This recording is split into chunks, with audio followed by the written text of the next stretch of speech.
में एकदम ये होता था, फिर आगे हम लोग कंटिन्यू करेंगे जैसे सब आ जाते थे, ठीक है।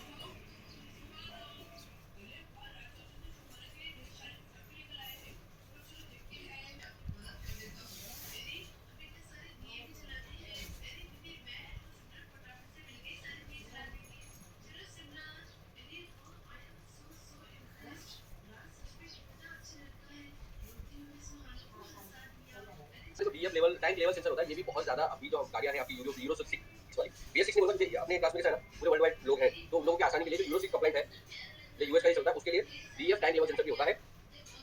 वाटर एंड फ्यूल सेंसर आता है, ये कॉमन है, डीजल गाड़ी में आता है, आपका डीजल फिल्टर लगा होता है, ये पेट्रोल फिल्टर के लिए भी आता है, इसका कोई ये नहीं, लेकिन ये बहुत इंपॉर्टेंट सेंसर होता है, क्योंकि आपका अगर पानी मिलता है डीजल के अंदर तो उसके हिसाब से ईसीएम जो है आपका लिंक मोड में चला जाता है, यानी आपका एक्सेलरेशन बंद हो जाता है। इसके बाद में आता है आपका नॉक्स सेंसर। नॉक्स सेंसर कुछ गाड़ियों के अंदर आपको दो मिलते हैं, एक अपस्ट्रीम मिलता है और एक डाउनस्ट्रीम मिलता है, ठीक है ना। इसके बाद में आता है आपका ईआईडी प्रेशर सेंसर, ठीक है, ये क्या होता है मैं आपको आगे एक्सप्लेन करूंगा। इसके बाद DPS 1 DPS 2 differential pressure sensor, ये जो यहाँ पे मैंने प्रेशर सेंसर लिखा है, यहाँ पे 1 and 2 लिखा है, क्योंकि कमर्शियल व्हीकल में ये दोनों अलग अलग भी लगे होते हैं। इसके बाद आता है आपका टर्बो का एक्चुएटर पोजीशन सेंसर। देखो टर्बो एक्चुएटर पोजीशन सेंसर का मतलब क्या है, एक्चुएटर लिख देता हूं, आप लोग परेशान हो जाओगे। जनरली क्या होता है, जब भी हम लोग टर्बो की बात करते हैं तो टर्बो में जब इलेक्ट्रॉनिक टर्बो आता है उस टाइम पे आपको ध्यान देना जरूरी होता है कि टर्बो का एक्चुएटर पोजीशन सेंसर वहां पे अलग होता है और उसमें आपका ये भी बढ़ जाता है। तो सॉरी, जैसे कि आप लोगों को आदत होगा कि मैं स्क्रीन के ऊपर लिख के बताता हूं, मगर आज मेरे पास सारे इक्विपमेंट है नहीं, इसलिए वो मैं नहीं कर पाऊंगा, ठीक है। तो अगर आप लोगों ने ये लिख लिया है तो ये मेंशन करना चाहिए। एक चीज याद रखना प्लीज, ये जो मैंने सेंसर आप लोगों को लिखवाया है ना, ये डीजल इंजन के स्पेसिफिक सेंसर है, मगर जरूरी नहीं है कि हर गाड़ी में आएंगे। जैसे कि मैंने बताया, अगर आप BS4 तक की गाड़ी आपको देखोगे तो उनके अंदर आपको एक number boost pressure sensor, rail pressure sensor, EGR position sensor, इसके बाद आता है आपका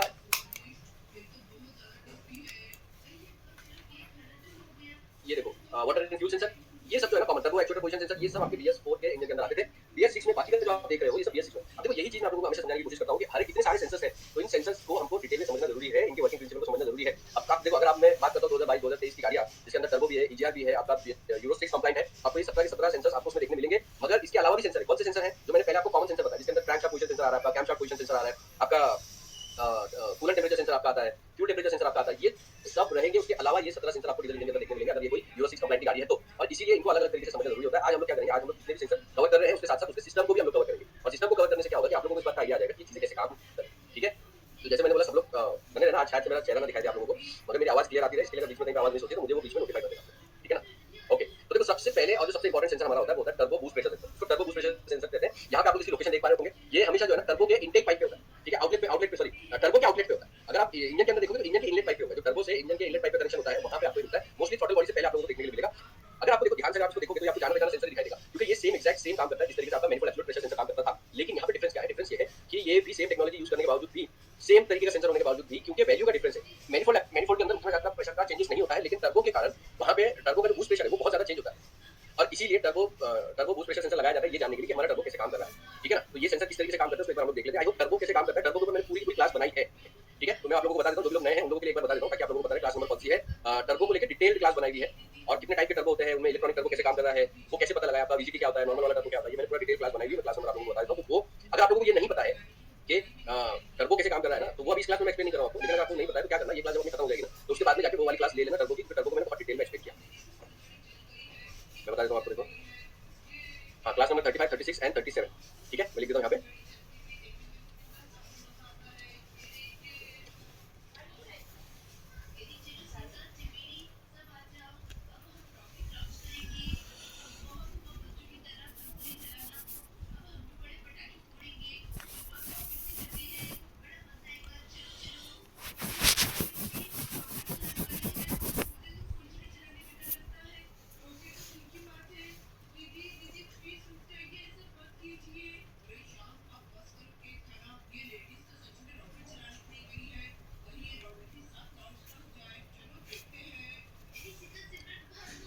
अच्छा, ये जो तीनों क्लास है इसके अंदर आपको एक तो उसका ये भी पता चल जाएगा कि टर्बो किस तरह से काम करता है, कितने टाइप के टर्बो होते हैं, वो टर्बो में प्रॉब्लम क्या क्या आती है, साथ के साथ उसके फॉल्ट कोड क्या बनते हैं, वो फॉल्ट कोड को कैसे डायग्नोस किया जाता है। तो तीनों क्लास शांति से आप लोग लिख देंगे, ठीक है। चलो वापस हमारे टॉपिक पे आते हैं। अब टर्बो जो बूस्ट प्रेशर कर, मतलब एयर को एग्जॉस्ट गैस से जो बूस्ट निकलता है उसको जितना ज्यादा बूस्ट बनता है इंटेक में आने वाली हवा का, उसको ये उसका प्रेशर मिल जाता है। ये मेजर कैसे करता है उसके लिए हम लोग एक छोटा सा वीडियो देख लेते हैं जिससे कि आप लोगों को ये आइडिया आ जाएगा कि ये कैसे काम कर रहा है, ठीक है ना। ये देखिए, अब यहाँ पे क्या होता है ना, ये छोटी सी चिप होती है सेंसर के अंदर, ठीक है। ये देखो, ये जो आप देख रहे हो ये छोटी सी चिप है जिसके जरिए ईसीएम को इनपुट मिलता है, ठीक है ना। ये सेंसर में एक डायफ्राम होता है, मैंने पहले भी बताया हुआ है। ये जो डायफ्राम है ये 4 सेंसर यानी इसको व्हीटस्टोन ब्रिज कहते हैं, 1 2 3 4। ये क्या है, आर मतलब रेसिस्टेंस, तो आर 1 2 3 4 इसको व्हीटस्टोन ब्रिज कहते हैं। आप यहाँ पे देख पा रहे हो ये व्हीटस्टोन ब्रिज है। अब यहाँ पे नीचे आपका डायफ्राम होता है, तो जब प्रेशर चेंज होता है तो प्रेशर चेंज होने पे ये जो डायफ्राम है वो बेंड होता है। कैसे बेंड होता है, देखो आप यहाँ पे देखो, यहाँ पे देखो प्रेशर चेंज हो रहा है, और यहाँ पे आपका ये प्रेशर चेंज हुआ, वैक्यूम क्रिएट हुआ, यहाँ पे जो रेजिस्टेंस है वो चेंज होता है, उसी रेजिस्टेंस से वोल्टेज चेंज होती है, और वो वोल्टेज आपकी 0 से 5 के बीच में आपका सिग्नल जनरेट करके ईसीएम को बताता है। तो ये आपके व्हीटस्टोन ब्रिज का ये है, यहाँ पे आपका सप्लाई वोल्टेज हो गया, ये यहाँ पे आपका सिग्नल निकला। ये देखो इस तरीके से, ठीक है। अब एक चीज याद रखिएगा, जितने भी प्रेशर सेंसर आते हैं उनके अंदर 99% जो है वो डायफ्राम ही इस्तेमाल किया जाता है, और इसी कारण से ये वर्किंग प्रिंसिपल जो है ना बहुत इफेक्टिव हो जाता है। तो आपका ये सेंसर उस तरीके से काम करता है। देखो बूस्ट प्रेशर सेंसर, अब बूस्ट प्रेशर सेंसर को चेक करने का सिंपल तरीका होता है, अगर आप लोग नोट डाउन करना चाहते हो तो नोट डाउन करो। देखो यहाँ पे मैंने दिया है, अगर ये सिर्फ 3 वायर वाला है तो ये 3 वायर वाले में आपको 5 वोल्टेज या 2.5 0.5 वोल्टेज मिल जाती है, और एक आपको ग्राउंड मिल जाता है। अगेन रेफरेंस वोल्टेज चाहिए, ये रेफरेंस वोल्टेज नहीं मिलेगी, इसके अंदर 12 वोल्टेज नहीं आती है, ठीक है ना, क्योंकि यहाँ पे डायफ्राम है तो उसको 12 वोल्टेज की जरूरत नहीं पड़ती, ठीक है। 5 वोल्टेज ग्राउंड हो गया आपका, और इसमें आपका 5 और 2.5 और 5 वोल्टेज, ठीक है। इसके बाद अगर 4 वायर वाला होता है तो बस 4 वायर वाले में एक चीज याद रखना, मैंने पहले भी बोला था, क्योंकि इस सेंसर के अंदर मैनुअल एब्सोल्यूट प्रेशर सेंसर नहीं आता है, यानी मैप सेंसर नहीं आता है, और अलग से कहीं पे भी इंटेक टेंपरेचर सेंसर नहीं दिया हुआ होता है, इसीलिए आपको यहाँ पर एक इंटेक टेंपरेचर सेंसर यहाँ पे देखने मिल जाता है। तो वो इंटेक मैनिफोल्ड के जो टोटल बॉडी के पहले लगा हुआ सेंसर है उसके लिए ये जरूरी होता है, ठीक है ना। तो आपको जो दूसरी 5 वोल्टेज मिल रही है वो 5 वोल्टेज आपको मिल रही है, क्योंकि ये जो दूसरी 5 वोल्टेज आपको मिल रही है, ये 5 वोल्टेज जो है ना, ये आपके इंटेक एयर टेंपरेचर सेंसर की यानी आईएटी की है, ठीक है। तो ये आप लोगों को ध्यान में रखना है। इसके बाद में सिग्नल का जो तरीका है वो एकदम लीनियर मोशन में होता है। आप जब एक्सेलरेट करोगे तो वोल्टेज जो है वो 1.5 से लेके 1.5 वोल्टेज तक होती है, जैसे आप एक्सेलरेट करोगे 4.5 से लेके 5 वोल्टेज तक चली जाती है। इसी तरीके से आपको पता चल जाता है कि सेंसर हमारा काम कर रहा है या नहीं कर रहा है। टर्बो वेरिएंट के लिए ये सेंसर बहुत ज्यादा इंपॉर्टेंट होता है, क्योंकि अगर ये सेंसर इनपुट नहीं देगा तो इससे आपको पता नहीं चलता है कि इंटेक आपका जो इंटरनल कंबशन चेंबर में जो एयर आ रही है वो कितनी प्रेशराइज्ड है। अब यहाँ पे ना एक चीज और समझना जरूरी है कि हम लोग टर्बो का इस्तेमाल हो गया, ईजीआर का इस्तेमाल हो गया, या फिर जो नए इक्विपमेंट हाई प्रेशर पंप हो गया आपके, या हाई प्रेशर इंजेक्टर्स हो गए, इनका इस्तेमाल हम लोग डीजल में क्यों करते हैं और इंजन पेट्रोल में क्यों नहीं करते, ठीक है। और ये बहुत रेलेवेंट क्वेश्चन है, क्योंकि इसी के हिसाब से आपको ये समझ आता है कि क्यों सिस्टम लगाए गए हैं। अब देखिए सिस्टम लगाने का जो सबसे इंपॉर्टेंट जरूरी बात है वो ये है कि दोनों का केमिकल कंपाउंडिंग, यानी कि आपका पेट्रोल है और डीजल है, इनकी जो केमिस्ट्री है इसमें बहुत ज्यादा डिफरेंस है। पेट्रोल बहुत हल्का होता है और डीजल बहुत ज्यादा हैवी होता है। पेट्रोल का ट्रैवल टाइम यानी विस्कोसिटी जो है वो बहुत लो होती है, आपके वाटर से भी कम होगी, कई बार पानी से भी हल्का होता है आपका पेट्रोल, तो वो ट्रैवल बहुत अच्छी तरीके से करता है। यानी डीजल आपका जो टैंक है पेट्रोल टैंक से लेकर आपके इंटरनल कंबशन चेंबर में जाने तक का जो टाइम है वो बहुत कम होता है। विस्कोसिटी का मतलब क्या होता है, ट्रैवल टाइम होता है लिक्विड, तो वो बहुत कम होता है। इसी कारण से आप लोग जब बहुत पर जाते हो, ठीक है, डीजल की बात करते हैं जब हम लोग, तो डीजल में क्या होता है, डीजल की विस्कोसिटी बहुत हाई होती है। आपने देखा होगा डीजल लोग ऐसे ही किसी भी बर्तन में निकाल के रख देते हैं गैस के अंदर, वो उल्टा नहीं इवेपोरेट नहीं होता है। उसी की जगह पर हम लोग उलट से देखें, उल्टे तरीके से देखें, तो पेट्रोल जो है इवेपोरेट होता है, बहुत हल्का होता है, विस्कोसिटी बहुत कम होता है, ट्रैवलिंग टाइम बहुत फास्ट होता है। डीजल का एकदम उल्टा होता है। अब इंटरनल कंबशन इंजन में तो कुछ भी चीज जाएगी तो वो जलेगा, लेकिन अगर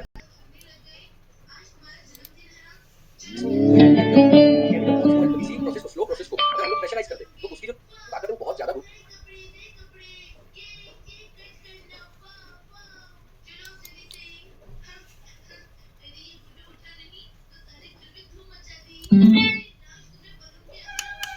अब जो हवा आपने भरी है उस हवा से हम किसी को नुकसान नहीं पहुंचा सकते, लेकिन अगर मैं इस बलून को एक तरफ से बांध के बहुत ज्यादा प्रेस करूं, हवा आपने भरी है उस हवा से बोल देता हूं मैं कि आपने एक ये बलून लिया और बलून के अंदर आपने हवा ताकत है बहुत ज्यादा गुना बढ़ जाती है। इसका सिंपल एग्जांपल देता हूं मैं, बहुत स्लो है तो इसी प्रोसेस को स्लो प्रोसेस को कि अगर डीजल का जो नेचर है वो बहुत स्लो है, वो गैस नहीं है, वो एक केमिकल है, तो वो केमिकल बहुत स्लो है, तो इसी प्रोसेस को स्लो प्रोसेस को अगर हम लोग प्रेशराइज कर दें तो उसकी जो ताकत है बहुत ज्यादा गुना बढ़ जाती है। इसका सिंपल एग्जांपल देता हूं मैं कि आपने एक ये बलून लिया और बलून के अंदर आपने हवा भरी। अब नॉर्मली जो हवा आपने भरी है उस हवा से हम किसी को नुकसान नहीं पहुंचा सकते, लेकिन अगर मैं इस बलून को एक तरफ से बांध के बहुत ज्यादा प्रेस करूं और किसी के मुंह के सामने जाके फोड़ू तो उसको उसी हवा से एक बहुत अच्छा झटका बैठेगा, ठीक है, बहुत बढ़िया झटका उसको लगेगा। और यही जो ताकत है ना वो प्रेशराइज करने से आ जाती है, इसको कहते हैं केमिस्ट्री, और इसी प्रेशर का इस्तेमाल किया जाता है डीजल इंजन में। एंड यही कारण से अब देखिए क्या हो रहा है, हवा भी जा रही है डीजल इंजन के अंदर, तो समझ लो हमने फ्यूल को प्रेशराइज कर दिया लेकिन हवा हमारी नॉर्मल जा रही है, तो इससे कोई ज्यादा डिफरेंस तो क्रिएट होगा नहीं। इसीलिए डीजल इंजन में आपकी एयर को भी प्रेशराइज किया जाता है। हालांकि पेट्रोल में भी इसका फायदा होता है, इसलिए पेट्रोल में भी डीजल वेरिएंट आते हैं, सॉरी टर्बो वेरिएंट आते हैं, दोनों ही आते हैं। दोनों में से जो भी आप मतलब इंजीनियर्स को बेटर लगता है वो परफॉर्मेंस के हिसाब से उसको बढ़ा देते हैं। अब अगर समझ लो मेरी पेट्रोल गाड़ी, अगर मैं चाहूँ उसका परफॉर्मेंस मुझे अच्छा मिले तो उस केस में मुझे क्या करना होगा, मुझे उसके अंदर टर्बो लगाना होगा, ठीक है, मुझे उसकी ट्यूनिंग करके उसका फ्यूल इंजेक्शन क्वांटिटी और फ्यूल इंजेक्शन का जो टाइमिंग उसको बढ़ाना होगा। ये सब करने के बाद में मुझे एक बढ़िया सा परफॉर्मेंस और ये मिल जाएगा, ठीक है। ये चीज दोनों याद रखिएगा, डीजल के अंदर डीजल का विस्कोसिटी कम होने के कारण हम लोग बहुत सारा सिस्टम का इस्तेमाल करते हैं जिससे कि हम प्रेशराइज फ्यूल को इंटरनल कंबशन चेंबर में डाल सके, ठीक है। अब यहीं पर जो दूसरी चीज आ जाती है वो ये कि एयर के लिए हम लोग टर्बो का इस्तेमाल कर रहे हैं, टर्बो को प्रेशराइज करते हैं, और अब तीसरा एक और यहाँ पे एलिमेंट यूज हो जाता है, ऐड हो जाता है, और वो ये है कि डीजल इंजन कंपैरिजन में पेट्रोल के कंपैरिजन में डीजल इंजन ज्यादा आपका एमिशन यानी प्रदूषण पैदा करते हैं, उसमें से खास करके होता है नाइट्रोजन ऑक्साइड। अब नाइट्रोजन ऑक्साइड को भी कम करने के लिए ओवर द पीरियड बहुत सारे सिस्टम का इस्तेमाल किया गया है, लेकिन हम लोग देखेंगे कि कैसे उसका इस्तेमाल किया जाता है, ठीक है ना, आगे आने वाले इसमें देखेंगे। अब देखो इसके बाद में आता है common rail pressure sensor. I hope common rail pressure sensor क्या होता है, कैसे होता है, ये क्या काम करता है, तो आप लोगों को पता होगा। ये भी प्रेशर सेंसर है लेकिन ये लिक्विड का प्रेशर लेता है। ये हमारा जो प्रेशर सेंसर था ये था हमारा टर्बो बूस्ट प्रेशर सेंसर, यानी हवा का प्रेशर ले रहा था। अब जैसे कि मैंने बताया आपको टर्बो बूस्ट प्रेशर सेंसर लगाया गया क्योंकि डीजल इंजन में टर्बो के जरिए हम लोग आने वाली हवा को प्रेशराइज कर रहे हैं। और फ्यूल प्रेशर सेंसर यानी रेल प्रेशर सेंसर हमने इसलिए लगाया क्योंकि जो फ्यूल में हमारा आ रहा है हाई प्रेशर पंप से प्रेशराइज होकर कॉमन रेल में आ रहा है, वहां से हम लोग इसको जो यहाँ पर लेकर आ रहे हैं इंजेक्टर लेकर जा रहे हैं उसका प्रेशर नापने के लिए हम रेल प्रेशर सेंसर का इस्तेमाल करते हैं। रेल प्रेशर सेंसर बहुत सिंपल सेंसर होता है, 3 वायर का सेंसर होता है आपका, एक के अंदर आपकी 5 वोल्टेज आती है, दूसरे के अंदर भी 5 वोल्टेज आती है, और एक ग्राउंड आपका होता है। जो 5 वोल्टेज आपको दिखाई दे रही है दो में से एक जो होती है वो रेफरेंस होती है, एक आपका सिग्नल होता है जो आप जैसे क्लोज हार्नेस करेंगे वैसे ही वो बदल जाएगा और सिग्नल देना शुरू कर देगा, वो होगा 1.5 से लेकर 4.5 के बीच, 3 वोल्टेज का थ्रेशोल्ड होता है सिग्नल का, ठीक है। तो ये हो गया हमारा। अब रेल प्रेशर सेंसर को समझने के लिए आपको समझना पड़ता है पूरा का पूरा सीआरडीआई सिस्टम को, और सीआरडीआई सिस्टम आई थिंक आप में से बहुत सारे लोगों को पता भी होगा, लेकिन मैं खाली आज रिपीट इसलिए कर रहा हूँ क्योंकि सेंसर को अच्छी तरीके से BS4 के अगर आप लोग समझ जाओगे ना तो BS6 में जो या फिर यूरो 6 में जो सेंसर लगे हुए हैं ना वो आप बहुत बेहतर तरीके से समझ पाओगे, ठीक है। तो देखिए ये है हमारा कॉमन रेल का ये सीआरडीआई सिस्टम। सीआरडीआई का फुल फॉर्म होता है common rail direct injection. Common rail direct injection मतलब कि हम पहले क्या होता था, मैनिफोल्ड में आपकी रेल लगी होती है तो मैनिफोल्ड में फ्यूल इंजेक्ट होता है, उसके बाद में हम लोग उसको लेकर जाते थे जो कि मतलब इंटरनल कंबशन चेंबर में वॉल्व खुलने के बाद में कनेक्ट होता है। इस तरीके से हमारा ये सिस्टम पहले काम करता था, लेकिन क्योंकि डीजल इंजन ने प्रेशर को सही तरीके से बनाए रखने के लिए हमने कॉमन रेल का इस्तेमाल किया और इंजेक्टर को डायरेक्ट सिलेंडर के अंदर लगाया, जिससे कि स्प्रे जो है वो डायरेक्ट वहां पे हो सके, उससे जो डिले टाइम है वो बच जाएगा, लेटेंसी कम हो जाएगी। ठीक है ना। अभी सीआरडीआई सिस्टम कैसे काम करता है, सिंपल सा यहाँ पर देखो, आपका कंट्रोल यूनिट यानी ईसीएम हो गया आपका, हाई प्रेशर पंप होता है, फ्यूल टैंक से फ्यूल फिल्टर के अंदर फ्यूल जाता है, क्लीन होता है, क्लीन होने के बाद हाई प्रेशर पे जाता है, हाई प्रेशर पंप इसका प्रेशराइज करता है, प्रेशराइज करने के बाद में जो रेड लाइन आप देख रहे हो ये प्रेशराइज फ्यूल है, ये प्रेशराइज फ्यूल आपका जाता है कॉमन रेल में। कॉमन रेल यानी आपकी बांसुरी होती है, यहाँ पे आपका ऊपर लगा होता है प्रेशर सेंसर, या एक साइड में यहाँ पर लगा होता है प्रेशर सेंसर। अब यहाँ पे जो आप देख रहे हो ये आपका पीसी यानी प्रेशर कंट्रोल वॉल्व, ये जो प्रेशर कंट्रोल वॉल्व है इसमें हमको ये एक्चुअली में रिटर्न वॉल्व, ठीक है, यहाँ से दोनों जगह से इसमें लो प्रेशर जाता है, उसके अंदर हाई प्रेशर जाता है जो डायरेक्ट कॉमन रेल में जाता है, यहाँ से हम लोग लो प्रेशर का रिटर्न भी मैनेज करते हैं। तो इसी के बाद में आपका जो डायरेक्ट इंजेक्शन इसलिए बोला जाता है क्योंकि कॉमन रेल में जो फ्यूल गया है इसके प्रेशर को और ज्यादा बढ़ाया जाता है, उसके बाद में ये फ्यूल इंजेक्टर पे जब स्प्रे होगा तो प्रेशर रिलीज होता है। ठीक है ना। और उसको मेंटेन करने के लिए कॉमन रेल के अंदर एक सर्टेन प्रेशर जो है वो मेंटेन करना चाहिए, अदरवाइज वो ठीक तरीके से काम नहीं करेगा। ठीक है। तो प्रेशर कंट्रोल वॉल्व जो है वो उसका काम करती है, ये बेसिकली रिटर्न वॉल्व है। लेकिन हम क्या करते हैं, कॉमन रेल आप देखोगे ना तो ये दोनों साइड से पैक होती है, डायरेक्ट इंजेक्टर होते हैं या इंटेक पाइप होता है या फिर आपका आउटलेट पाइप होता है जो इंजेक्टर में गया होता है। ठीक है ना। इसके अलावा कहीं पे भी फ्यूल जाने का रास्ता नहीं है, और वो फ्यूल जो है रिटर्न आना चाहिए, क्योंकि यहाँ से कंटिन्यू प्रेशर होकर फ्यूल आपका कॉमन रेल में जाता है डीजल, इसीलिए प्रेशर कंट्रोल वॉल्व उसको रिलीज करके प्रेशर मेंटेन करती है। तो जब प्रेशर बढ़ जाता है तो आपकी जो वॉल्व है प्रेशर कंट्रोल वॉल्व या डीआरवी जिसको हम लोग बोलते हैं, डीआरवी आपकी खुल जाती है, डीआरवी खुलने के बाद में प्रेशर रिलीज होता है, फिर डीआरवी बंद हो जाती है, फिर प्रेशर मेंटेन होता है, वो प्रेशर इंजेक्टर में जाता है, इंजेक्टर में जाकर डीजल फिर से प्रेशराइज होता है और फिर आपका स्प्रे होता है। ठीक है। इस तरीके से इंटरनल कंबशन चेंबर में हम लोग बहुत ज्यादा प्रेशर बना पाते हैं। डीजल का प्रेशर बढ़ाने से उसका कंबशन परफेक्ट हो जाता है, मिसफायर के चांसेस कम हो जाते हैं और जिसकी वजह से आपके जो एमिशन है यानी प्रदूषण जो निकलता है वो कम हो जाता है। ठीक है। यहाँ पे आपको पावर भी मिल जाती है। सबसे इंपॉर्टेंट चीज समझिए कि जनरली जब भी किसी आप इंटरनल कंबशन की बात करेंगे तो इंटरनल कंबशन अपने जब ऑप्टिमम टाइम पे होता है, ऑप्टिमम टेम्परेचर पे होता है, तो आईसी इंजन बहुत बढ़िया काम करता है। आईसी इंजन का जो ड्रॉबैक है वो ये है कि वो लो टॉर्क में आपको उतनी ताकत नहीं दे सकता अगर आपका फ्यूल इतनी ताकत प्रोड्यूस नहीं कर रहा है। ठीक है ना। इसी कारण से जो भी सिस्टम आप पावर बढ़ाने के लिए देखते हो, चाहे वो डीजल इंजन हो या पेट्रोल इंजन हो, उसमें आपका लो टॉर्क में आपकी पावर मेंटेन रखने के लिए, सस्टेन रखने के लिए मेहनत की जाती है, जिससे कि आपकी फ्यूल एफिशिएंसी भी आपकी सही तरीके से काम करे। आपने भी देखा है, सुना है कि हाईवे पे बहुत अच्छा हमको माइलेज मिलता है मगर ट्रैफिक में कम मिलता है, और ये फैक्ट है। उसका रीजन क्या है, हम सोचते हैं हमको स्लो गाड़ी चला रहे तो हमको बढ़िया माइलेज मिलना चाहिए, लेकिन स्लो स्पीड पर आपका जो टॉर्क है वो बहुत कम होता है और आईसी इंजन जो है आपके फ्यूल का यूटिलाइजेशन ज्यादा रहता है ताकि आपका इंजन जो है चालू रहे, बंद ना हो। ठीक है। इस कारण से आपको माइलेज कम मिलता है और फिर खैर आपको बंद चालू करना पड़ता है, मतलब बंद चालू करना, एक्सीलरेशन दिया फिर छोड़ा, फिर दिया फिर छोड़ा, इस कारण से माइलेज आपका मार खाता है। सेम चीज यहाँ पर भी होती है। अब ये जो पूरा सिस्टम आप देख रहे हो उसके अंदर कुछ sensor, accelerator, pedal sensor, engine crank, engine sensor, cam sensor, crank speed sensor हो गया आपका, ये सब जो है ना इनपुट का काम करते हैं। इसके हिसाब से इसके आपका काम करता है डीआरवी को मैनेज करने का, इंजेक्टर को मैनेज करने का। यहाँ पे आपका आता है rail pressure sensor. Rail pressure sensor इकलौता सेंसर है जो आपके सीआरडीआई सिस्टम में यानी हाई प्रेशर पंप से फ्यूल निकलने के बाद में यहाँ पर अगर आपकी प्रॉब्लम है तो ये बता सकता है कि ईसीएम को बता देगा कि हाँ ये प्रेशर सही तरीके से नहीं बन रहा है। एंड इनफैक्ट आपको पता है कि इंजेक्टर आपके रिटर्न मारते हैं, तो अगर आपका रेल प्रेशर सेंसर लगा हुआ है तो रिटर्न मारने पर भी रेल प्रेशर सेंसर बता देता है, लेकिन थोड़ा सा उसमें हमको थोड़ा ध्यान रखना पड़ता है। ठीक है ना। तो ये देखो, अब ये है हमारा बॉश का कॉमन रेल, इसमें एक तरफ रखता है सेंसर और दूसरी तरफ रखती है डीआरवी। ये फोटो मैं आप लोगों को बता रहा हूँ, उसका एक सिंपल रीजन समझिए। ये फोटो दिखाने का रीजन ये है कि आपके या तो इस पोजीशन पे आपको रेल प्रेशर सेंसर मिलना चाहिए, ठीक है, या फिर आपको इस पोजीशन पे रेल प्रेशर सेंसर मिलना चाहिए, लेकिन रेल प्रेशर सेंसर कंपलसरी मिलना चाहिए। ठीक है। तो आपका डीआरवी हो गया, ये वाला डीआरवी है या प्रेशर कंट्रोल वॉल्व है, ये आपका अलग है जो कि प्रेशर स्विच का काम कर रहा है, प्रेशर रिलीज वॉल्व का काम कर रहा है। ठीक है ना। और ये है कॉमन रेल, इसमें कंफ्यूजन मत रखो। कुछ इंजन के अंदर डीआरवी यहाँ पर नहीं आती है, वो आपके सीधा हाई प्रेशर पंप पे लगी होती है प्रेशर रिलीज करने के लिए, लेकिन बहुत सारी गाड़ियों में वो दोनों यहाँ पर होती है, इस तरीके से आप देखते हैं। ठीक है। हम लोग थोड़ा सा क्या करेंगे ना, वीडियो के माध्यम से सीआरडीआई सिस्टम के ऊपर समझ लेंगे। ट्रक वगैरह तो मैंने जैसे आप लोगों को बताया कि लिया है। जब ये है आपका कॉमन रेल इंजेक्शन सिस्टम, पूरी तरह से अगर आप देखो इसको तो ये इस तरीके से दिखाई देगा। ठीक है। आई होप आप लोगों को दिखाई दे रहा। ठीक है। ये आपका फ्यूल टैंक से लेकर हाई प्रेशर पंप से कॉमन रेल से इंजेक्टर, इंजेक्टर से स्प्रे। ठीक है। ये पूरा इस तरीके से काम करता है। इसमें क्या होता है, प्रेशर का डिफरेंस होता है, और सीआरडीआई सिस्टम होने के कारण ही आपका इंजेक्टर जो है वो 1800 बार तक का प्रेशर जनरेट कर सकता है। और 1800 बार का प्रेशर मतलब ये है कि अगर मैं सिर्फ 1 ml फ्यूल भी दूं तो मैं कंबशन क्रिएट कर सकता हूं, क्योंकि मैंने डीजल का प्रेशर बहुत ज्यादा बढ़ा दिया हुआ है। और वो ही आप यहाँ पर देखिए,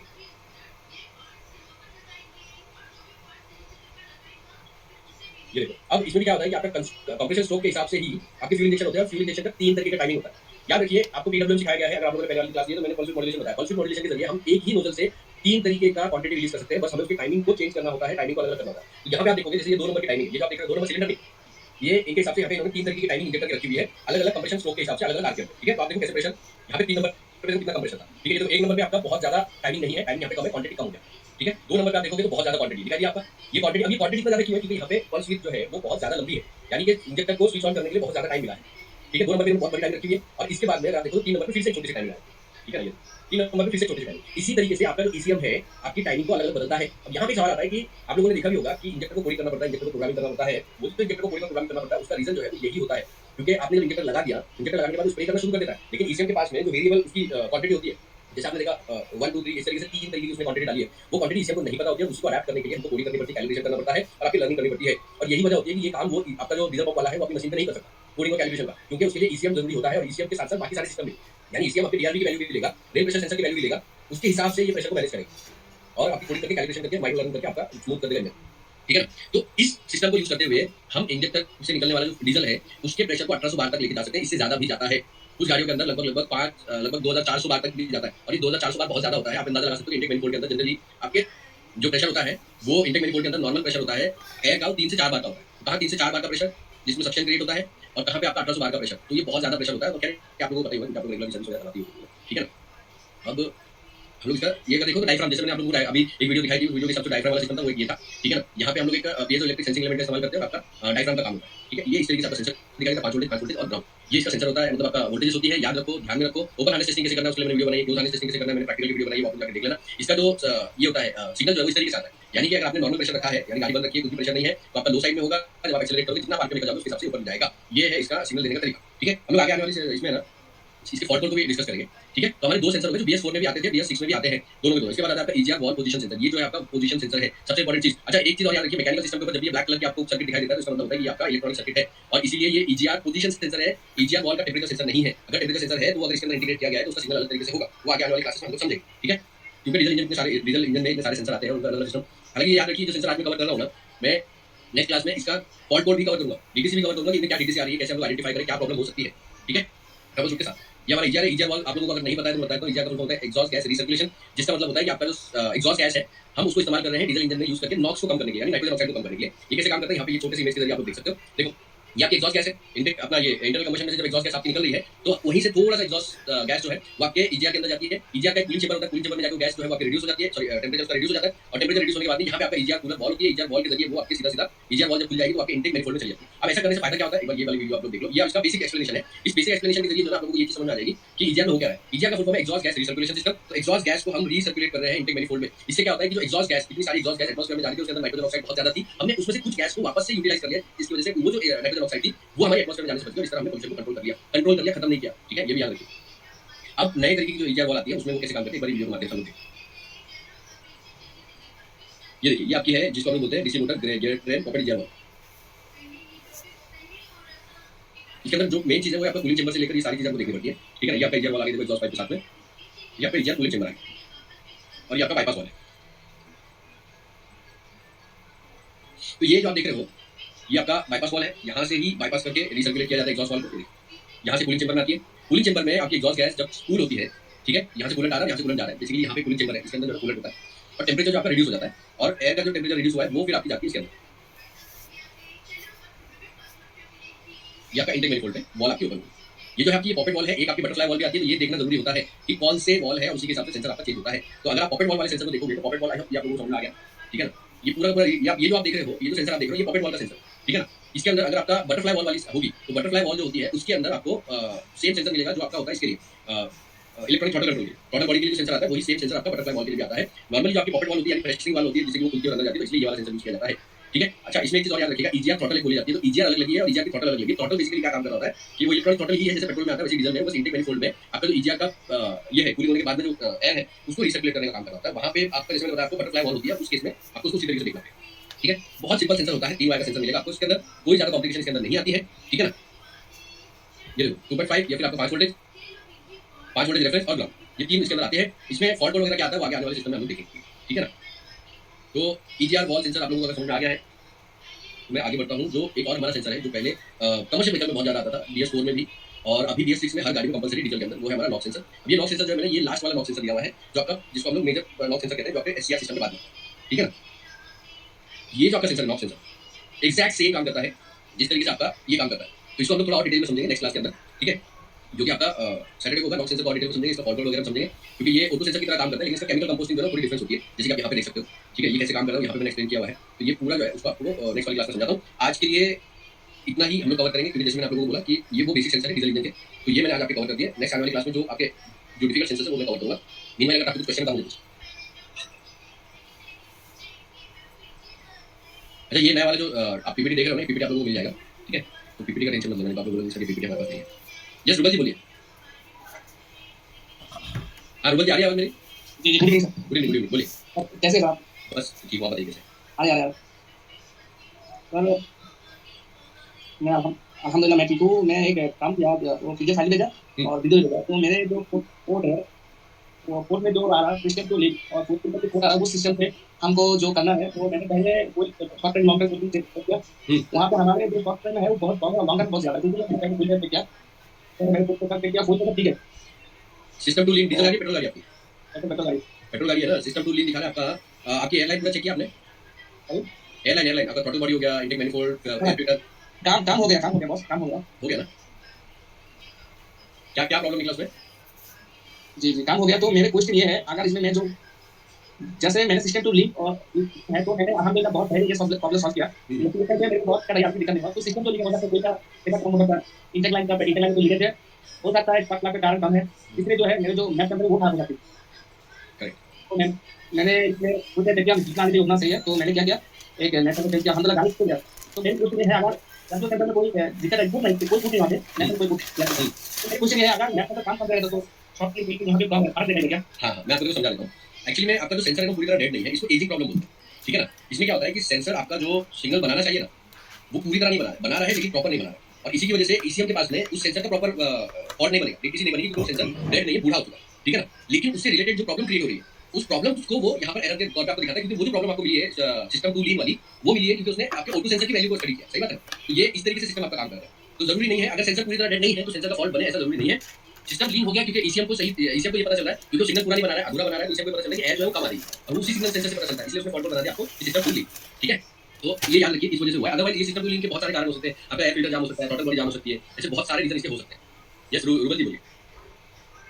हाँ, तो मेरे जो रीजन इसलिए मैंने सोचा, क्योंकि मैं जब एक्सीलेटर पैडल रखा तो मेरा फुल पिकअप नहीं हुआ, तो मैंने सोचा था तो प्रॉपर दो होता है, फुल पिकअप वाला पिकअप, दोनों से एक हो सकता है। इसलिए मैंने देखा अल्हम्दुलिल्लाह कोई पिकअप गिर हमारे से कंपनी ने ये आता है, अगर कोई पिकअप देखना चाहते हो तो इसका के लिए आपको मिल जाती है। तो मेरे पास जैसे हमें कोई प्लान पूरा सुनने को जरूरत नहीं, आपको कोई सुन के आपके जब आप देखने की जरूरत नहीं है, तो गैस लगाया तो फिर आपको पूरा रेटिंग आ गया, एक पेशेंट कितना है। करेक्ट सही बात। वो एक एडवांटेज रहता है, कंपनी में काम करेंगे ना तो ये एडवांटेज बहुत बड़ा होता है कंपनी में। और ये इसलिए क्या, क्योंकि अगर जरूरत है किसी को जरूरत है तो अल्हम्दुलिल्लाह आपको बोलेगा, हम ये बोलूंगा इसको पेशेंट होने का कोई बात नहीं, तो इंशाल्लाह हम किसी को जरूरत है तो हाँ कोई बात नहीं, आप एक बार भेज दीजिएगा रुबल जी ग्रुप में, जिसको भी उसको जरूरत लगता है वो ले सकता है, ठीक है ना रुबल?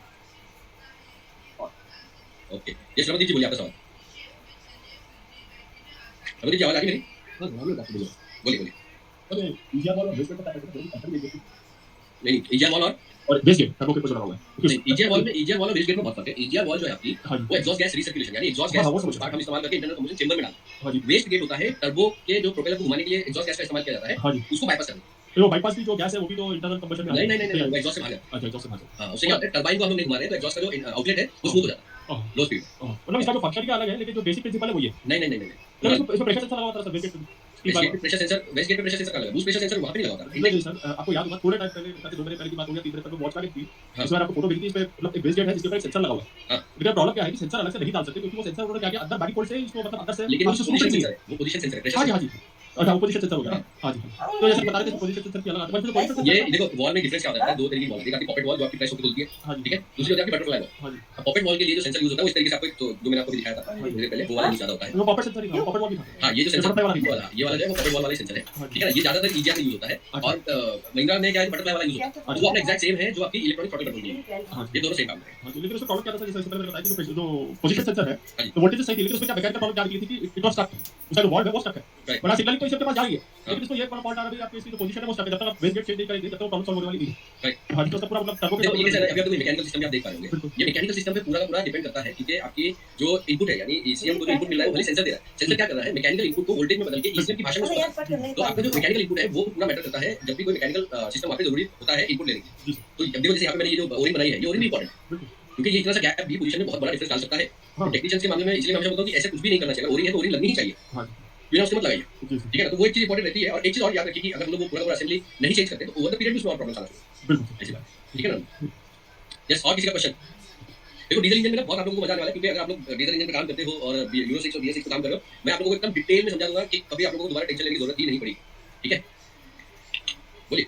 अच्छा एक और चीज, फ्राइडे को सब लोग ज्वाइन रहेंगे जो भी क्लास ले रहे हैं, ठीक है ना, क्योंकि फ्राइडे को मैं बहुत इंपॉर्टेंट डायग्नोसिस का टॉपिक कवर करने वाला हूं, तो सब लोग ज्वाइन करना। जी इमरान भाई बोलिए।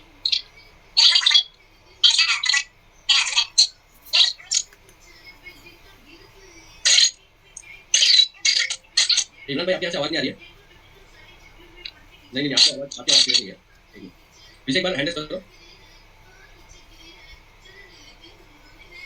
जी सज्जाद भाई बोलिए। जी सज्जाद भाई। सलाम वालेकुम सर। वालेकुम सलाम। जी भाई बोलिए। आइए। बस अलहमदुलिल्लाह बताइए। सर वो हम कह रहे थे वायरिंग का, जैसे सिग्नल का जो वायरिंग रहता है और वो ये रजिस्ट्रेशन कैसे चेक करते हैं वायर, वो बताते हैं, वो सीएम से आता है रजिस्ट्रेशन या डायरेक्ट खोल के चेक करना पड़ता है। ओके, तो देखिए रेजिस्टेंस का वायर में ना याद रखिए कि कोई भी किसी तरीके का कहीं से आता नहीं है। हम रेजिस्टेंस क्यों चेक करते हैं? क्योंकि अगर उसमें अंदर से आपने देखा होगा कई बार वायर के अंदर से कोरोजन हो जाता है, ठीक है? तो अगर वो कोरोजन हो गया तो वो नेचुरल रेजिस्टेंस पैदा करता है। रेजिस्टेंस मतलब आप यहाँ पे इस तरीके से समझ लीजिए कि स्पीड ब्रेकर एक तरीके से, ठीक है? तो वो वायर में जो वोल्टेज जानी है वो वोल्टेज को डिस्टर्ब करेगा। अब वो चाहे वो रस्ट हो सकता है या समझ लो अंदर से वायर आपका जो इंडक्टर वायर है वो 20 थे उसमें से 10 कट चुके हैं, ठीक है? तो ऑब्वियसली आगे वोल्टेज कम जाएगी। तो इसीलिए उसमें रेजिस्टेंस चेक किया जाता है कि किसी वजह से आपका रेजिस्टेंस तो नहीं आया है। शॉर्ट टू ग्राउंड होने की वजह से भी वो रेजिस्टेंस पैदा होता है। शॉर्टिंग जब होती है, शॉर्ट सर्किट होता है तो वो रेजिस्टेंस पैदा होता है। तो इसके लिए कुछ भी नहीं करना है, आपको वायर को एंड टू एंड खोल लेना है। मतलब कि सेंसर का भी हटा दो और इसी का भी हटा दो और उसके बाद चेक करो। आप अगर रेजिस्टेंस नहीं भी चेक कर रहे हो, देखो क्लोज टू 1 ओम होना चाहिए, मतलब 1 ओम के आसपास मिलना चाहिए जिसमें वायर आपका एकदम अच्छा हो, ठीक है? उससे ज्यादा मिलता है ना तो मेरा ये कहना है कि आपको अगर सिग्नल वायर है तो उसको चेक करो, ठीक है? क्योंकि वो सिग्नल में प्रॉब्लम पैदा करेगा। लेकिन अगर आपका 5-7 ओम्स का आपको रेजिस्टेंस मिल रहा है तो वो आपका किस वायर में, जैसे एग्जांपल के तौर पे आपके 12 वोल्टेज सप्लाई के वायर, तो वो किस पर चेंज करने की जरूरत नहीं, ठीक है? ग्राउंड के वायर है तो कोई जरूरत नहीं। सिग्नल के वायर, चाहे वो आउटपुट सिग्नल हो चाहे इनपुट सिग्नल हो, ये दोनों के मामले में आपको वायर चेंज कर देना चाहिए क्योंकि वो सिग्नल को डिस्टर्ब करेगा और आगे जाके फिर वो इंटरमीडिएट वाली प्रॉब्लम आती है ना, कस्टमर की कंप्लेंट होती है, कभी-कभी चेक लाइट आती है, गाड़ी ड्रॉप कर देती है और फिर वापस टाइम में लोग फिर हो जाती है। ये छोटी-छोटी प्रॉब्लम इसकी वजह से पैदा होती है, लेकिन क्या है इंटरमीडिएट छोटी होती है लेकिन बड़ी दिक्कत देती है इन दोनों। जी सर। तो एक चीज और याद रखिए, मैं आप लोगों को सबको बताता हूँ, नोट डाउन कर लीजिए चाहिए तो। अगर आपको लगता है कि गाड़ी में शॉर्ट सर्किट हुआ है तो जिस सर्किट में यानी जिस लूप में शॉर्ट सर्किट हुआ, समझो वहाँ 20 वायर थे, तो आपका फर्स्ट बनता है कि 20 के 20 वायर में आप रेजिस्टेंस चेक करें। उसके बाद कस्टमर को गाड़ी दे, मतलब रेजिस्टेंस चेक करना बहुत इंपॉर्टेंट हो जाता है अगर शॉर्ट सर्किट हुआ है तो, क्योंकि इलेक्ट्रोमैग्नेटिक फील्ड मल्टीपल हो जाती है जब शॉर्ट सर्किट होता है। एंड इसी वजह से अगर आपने कभी देखा होगा कि अगर आपका फ्यूज बॉक्स में शॉर्ट सर्किट होता है तो आपको फ्यूज बॉक्स के नीचे की जो वायर है वो सारी चेंज रीराउटिंग करनी चाहिए, ये सही तरीका होता है। जी सर। जी yes, next question.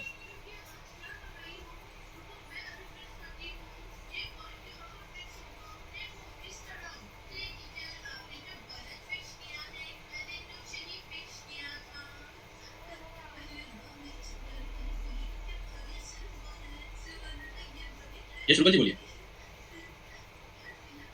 Hello sir. जी जी, ऊपर जी बोलिए। और क्या नॉसिलिस को क्लास प्लीज कहाँ होगी सर? ओके, मंडे को मंडे को चालू होगा।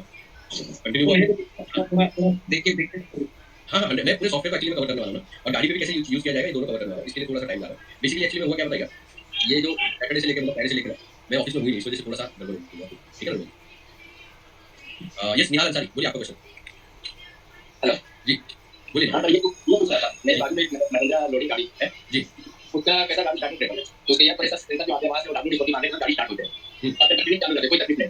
बंद करने के बाद वापस स्टार्ट होते हैं। मतलब अगर आप कितनी देर तक चालू रहती है, कंटिन्यू चालू रहती है? हाँ, फिर नहीं करो आप उसकी कोई तकलीफ नहीं, एक बार बंद कर दिया तो स्टार्ट होता है। जिसको हम लोग लोकल में बोलते हैं कि पेट्रोल चुराने के बाद चालू होती है, वो वाला? हाँ जी, हाँ, तो वैसा डाबू डिस्कॉर्डिंग वो सेंसर के पास मार के गाड़ी चालू करते हैं, गाड़ी चालू होता है तो उसमें स्कैनर वाले भी आते हैं, तो स्कैनर में क्या होता है गाड़ी कॉल ब्लॉक हो चुका है, तो क्या कॉल ब्लॉक होने के बाद गाड़ी स्टार्ट होगा डाबू डिस्कॉर्डिंग से। देखो क्या होता है, मैं आपको एक चीज समझाता हूँ। WD-40 मारने से होता क्या है कि इंटरनल कंबशन इंजन में नॉर्मली फ्यूल नहीं जा रहा था, यानी इंजेक्टर स्प्रे नहीं कर रहा था, लेकिन आपने एक ऐसा केमिकल डाल दिया जिसकी वजह से वो स्प्रे पे आपका खूब जलने लायक कुछ मिल गया इंटरनल कंबशन इंजन को, वो स्टार्ट हो जाता है, ठीक है? लेकिन वो उतनी देर के लिए स्टार्ट रहता है जितनी देर के लिए वो आपका केमिकल है, ठीक है ना? जितना आपने केमिकल तब। लेकिन यहाँ पे आपका क्या उल्टा हो रहा है, इसमें क्या हो रहा है कि एक बार हम उसको इस्तेमाल कर रहे हैं चालू करने के लिए, उसके बाद एक बार वो चालू हो गई तो उसके बाद इंजेक्टर स्प्रे हो रहा है, सही बात है ना? तो इस केस में आपका फॉल्ट को क्या आया था, मुझे एक बार बताइए, कोई फॉल्ट बना था? वो मीटर में जो है ना, मीटर में चिप इंजन ये सब लाइट आ रहे थे, तो बाहर का स्कैनर लगा था, उसने क्या बोला था ये गाड़ी आपका कॉल ब्लॉक पे आ गया। मतलब इमोबिलाइजर लॉक हो गया, ऐसा बोल रहा है ना? हाँ, तो वो बोलता है कि कॉल ब्लॉक पे गाड़ी इसका पंप छुड़ाना पड़ेगा, ऐसा गाड़ी चालू नहीं होगा। तो वही मैं पूछना था कि कॉल ब्लॉक होने के बाद गाड़ी स्टार्ट हो गया, देखो कोड लॉक होता है ना, इंजेक्टर स्प्रे करना बंद कर देता है, लेकिन आपका वो किसी भी हालत में स्प्रे नहीं करेगा, सुखाने के बाद भी स्प्रे नहीं करता है। ये तो स्प्रे कर रहा है, इसी बात का मेरे को नहीं करेक्ट, मैं आपको बताता हूँ क्या करूँ। महिंद्रा की गाड़ी है ना? हाँ, मैं आपकी बात है, BS6 से BS4 है, ये छोटा है। BS4 है ना? इसका ना क्रैंकशाफ्ट सेंसर एक बार साफ करके लगा के देखना। वो भी सर उसने मिस्त्री को मेरे बाजू में है ना, अपने सेंसर ने डाला और ये स्विच प्रेशर जो आते हैं ना वो ने डाला, उसका ये प्रेशर का जो अपना इंजन जो फिल्टर है उसका ये प्रेशर पंप वो चेंज किया, सब उसने चेंज किया। और वो अपना पंप चेंज करने के बाद स्विच ऑन करते हैं, उसमें से डीजल हल्का मतलब डीजल नहीं आता, जब स्टार्टर मारते हैं हल्का प्रेशर उसमें बनता है, फिर हाथ से दबाने का प्रेशर बनता है। हाँ, तो देखो मैं एक चीज बताता हूँ आपको, इसके अंदर जो है प्रॉब्लम आपका इमोबिलाइजर का है नहीं, ठीक है? लेकिन आपका जो ECM है ना, ECM को आपको एक बार पूरा रीसेट करवाना होगा, ठीक है? हाँ, कई बार क्या होता है ECM जो है ना वो लो वैल्यू में इंजेक्टर स्प्रे नहीं कर रहा है, ठीक है? यानी लो आरपीएम जिसको करना चाहिए, प्लस के लिए आपका प्रेशर बिल्ड नहीं हो रहा। देखो मैं आपको एक चीज और बताता हूँ, आपने इंजन स्टार्ट कर दिया, ठीक है? अब इंजन स्टार्ट करने पे क्या हुआ, हाई प्रेशर पंप घूमने लगा तेज तरीके से। अब वो तेज तरीके से हाई प्रेशर पंप घूम रहा है तो वो फ्यूल को डीजल को खींच रहा है ना प्रेशर से, ठीक है? और वही प्रेशर फिर आपके कॉमन रेंज में जा रहा है, वही कॉमन रेंज इंजेक्टर में जा रहा है, करेक्ट? यहाँ पे दो प्रॉब्लम हो सकती है, जो मैं आपको बताता हूँ, एक बार देखिएगा। सबसे पहले क्या करो, क्रैंकिंग करके नॉर्मल कंडीशन में ये देखो कि इंजेक्टर में सप्लाई आती है, ठीक है? उसके बाद में ये देखो कि आपका जो फ्यूल पंप है ना टैंक वाला, हाँ, उसको चेक करो, उसकी प्रेशर आ रहा है, फिल्टर बॉडी के जो रहते हैं ना, हाँ, ओके ना, तो वो मिस्त्री बोलता है प्रेशर की फुल प्रेशर एकदम बढ़ जाता है, और हाई प्रेशर पंप से कॉमन रेंज तक के साथ है, वो स्टार्टर मारने के बाद आता है, ऐसा स्विच ऑन करने में नहीं आता। हाँ, वो तो मतलब स्टार्ट मारने के बाद, लेकिन उतना आता है जितना आना चाहिए। हाँ, 19 दबाने का प्रेशर अच्छा होता है। एक काम करो, पहले इंजेक्टर में ना इंजन क्रैंकिंग करने टाइम पे सप्लाई आ रही है कि नहीं आ रही वो देखो। अगर आपका इंजेक्टर काम कर रहा होगा ना तो उस केस में आपका प्रॉब्लम कॉमन रेल का भी हो सकता है, जो बांसुरी है ना उसकी भी प्रॉब्लम हो सकती ठीक है सर, वही पूछने के लिए थोड़ा मैं भी क्वेश्चन बाकी लोग ये पार्टी का उनके पास आता है। ठीक है सर, है। चेक कीजिए हो जाएगा। जी इमरान भाई बोलिए। पास आता है। ठीक है सर, चेक कीजिए हो जाएगा। जी इमरान भाई बोलिए। पास आता है। हो जाएगा। आपके यहाँ से आवाज का प्रॉब्लम है, आई थिंक नेटवर्क इशू है।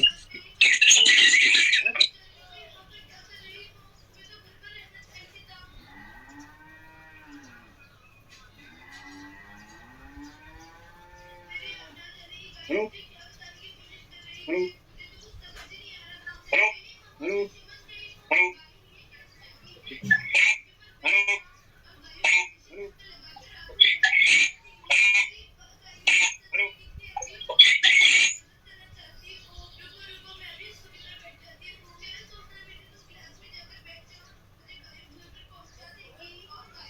हेलो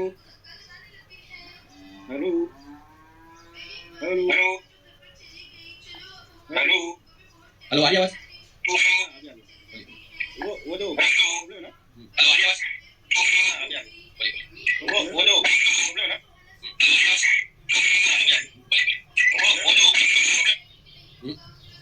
एक्चुअली मेरे को कैसा है, अगर लो नेटवर्क होगा ना तो वो एको करता है। ठीक है, लाइव में क्या होता है, मेरे यहाँ के आप तक पहुंचने के लिए थोड़ा टाइम जाता है। एक काम कीजिए, चैट बॉक्स में मुझे डाल दीजिएगा, मैं बता देता हूँ आप लोगों को।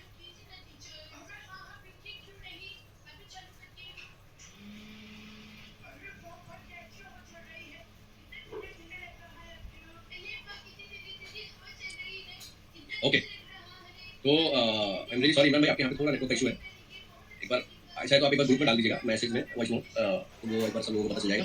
ठीक है, मीनवाइल सब लोग नेक्स्ट सेशन में सब लोग अटेंड करेंगे, कोई भी मिस मत करना, चैट में बता दीजिए।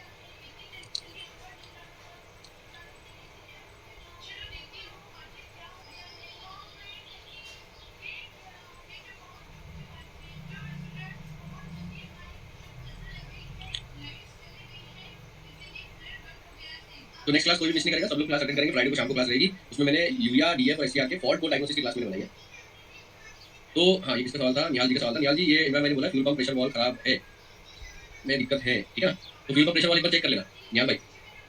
ओके, चलो आज के लिए इतना, thank you so much. And again sorry बोलता हूँ मैं, आपका पिछले हफ्ते में जो है ना फ्राइडे की क्लास नहीं हुई, मंडे की क्लास नहीं हुई, बट अभी आगे कंटिन्यू चलता रहेगा। थैंक यू सो मच, सब लोग अपना ध्यान रखो, गुड नाइट, टेक केयर, जय हिंद।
तो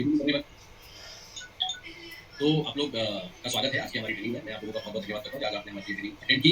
एंड आप लोगों से मेरी रिक्वेस्ट रहेगी कि प्लीज आपके किसी जब आप फोन पकड़ेंगे तो राइट साइड में आपको नीचे एक बटन दिखाई देता है जो हैंड रेस का होता है, तो आप शायद गलती से उसको टच कर देंगे तो हैंड रेस हो जाएगा और यहाँ पे नोटिफिकेशन आता रहेगा। मैं आप लोगों से रिक्वेस्ट करना चाहूँगा कि आप लोग उसको प्लीज मत दबाइए, जिससे कि आपको डिस्टर्बेंस नहीं हो क्लास को। आपका जो भी क्वेश्चन है ट्रेनिंग के बाद में मैं कोशिश करूँगा कि वो सारे के सारे जो क्वेश्चन के आंसर है वो मैं आप लोगों को देगा।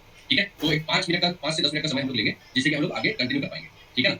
तो आज बहुत सारे लोग, ये जो क्लास है बेसिकली हमने एक तरीके से हमारी जो हमारी ट्रेनिंग है vehicle diagnosis and automotive electronic repair की, उसकी ये ऑनगोइंग क्लास है जिसके अंदर हम ये कवर कर रहे हैं, जो कि आपको एक्स्ट्रा बेनिफिट मतलब मिलता है जब आप देखेंगे यहाँ पर। तो जितने भी लोग ऐप पर हैं हम हर महीने फ्री क्लास चलाते हैं। फ्री क्लास में हम लोग कोशिश करते हैं कि जो टॉपिक है वो रेलेवेंट होना चाहिए, आप लोगों को बेनिफिशियल होना चाहिए। इसी के साथ साथ यहाँ पे जो भी हमारे ऑलरेडी जो टेक्नीशियन भाई हमारी ट्रेनिंग ले रहे हैं उन लोगों के लिए मैं बता देना चाहता हूँ कि प्लीज आप लोगों का जो ट्रेनिंग है वही एक कंटिन्यूएशन है। जैसे कि मैंने वेडनेसडे को क्लास जो कंडक्ट की थी उसके अंदर हम सेंसर कवर कर रहे थे। आज BS6 के हम लोग सिस्टम को कवर करेंगे जो कि हमारे फॉल्ट डायग्नोसिस को लेकर होगा। तो फॉल्ट को क्या फॉल्ट सिस्टम कैसे है, कैसे डायग्नोस किया जाएगा, जितने भी सिस्टम को आज हम लोग डायग्नोस कर पाएंगे वो आज हम लोग कवर करेंगे और आगे आने वाले समय में बाकी का कवर करते रहेंगे। ठीक है, तो आप लोगों का अगेन मैं बोलूंगा कि सब लोग थोड़ा सा टाइम रखिए। मेरा माइक में कुछ देर के लिए बंद रखता हूँ एंड उसके बाद में फिर आगे हम लोग कंटिन्यू करेंगे। ठीक है,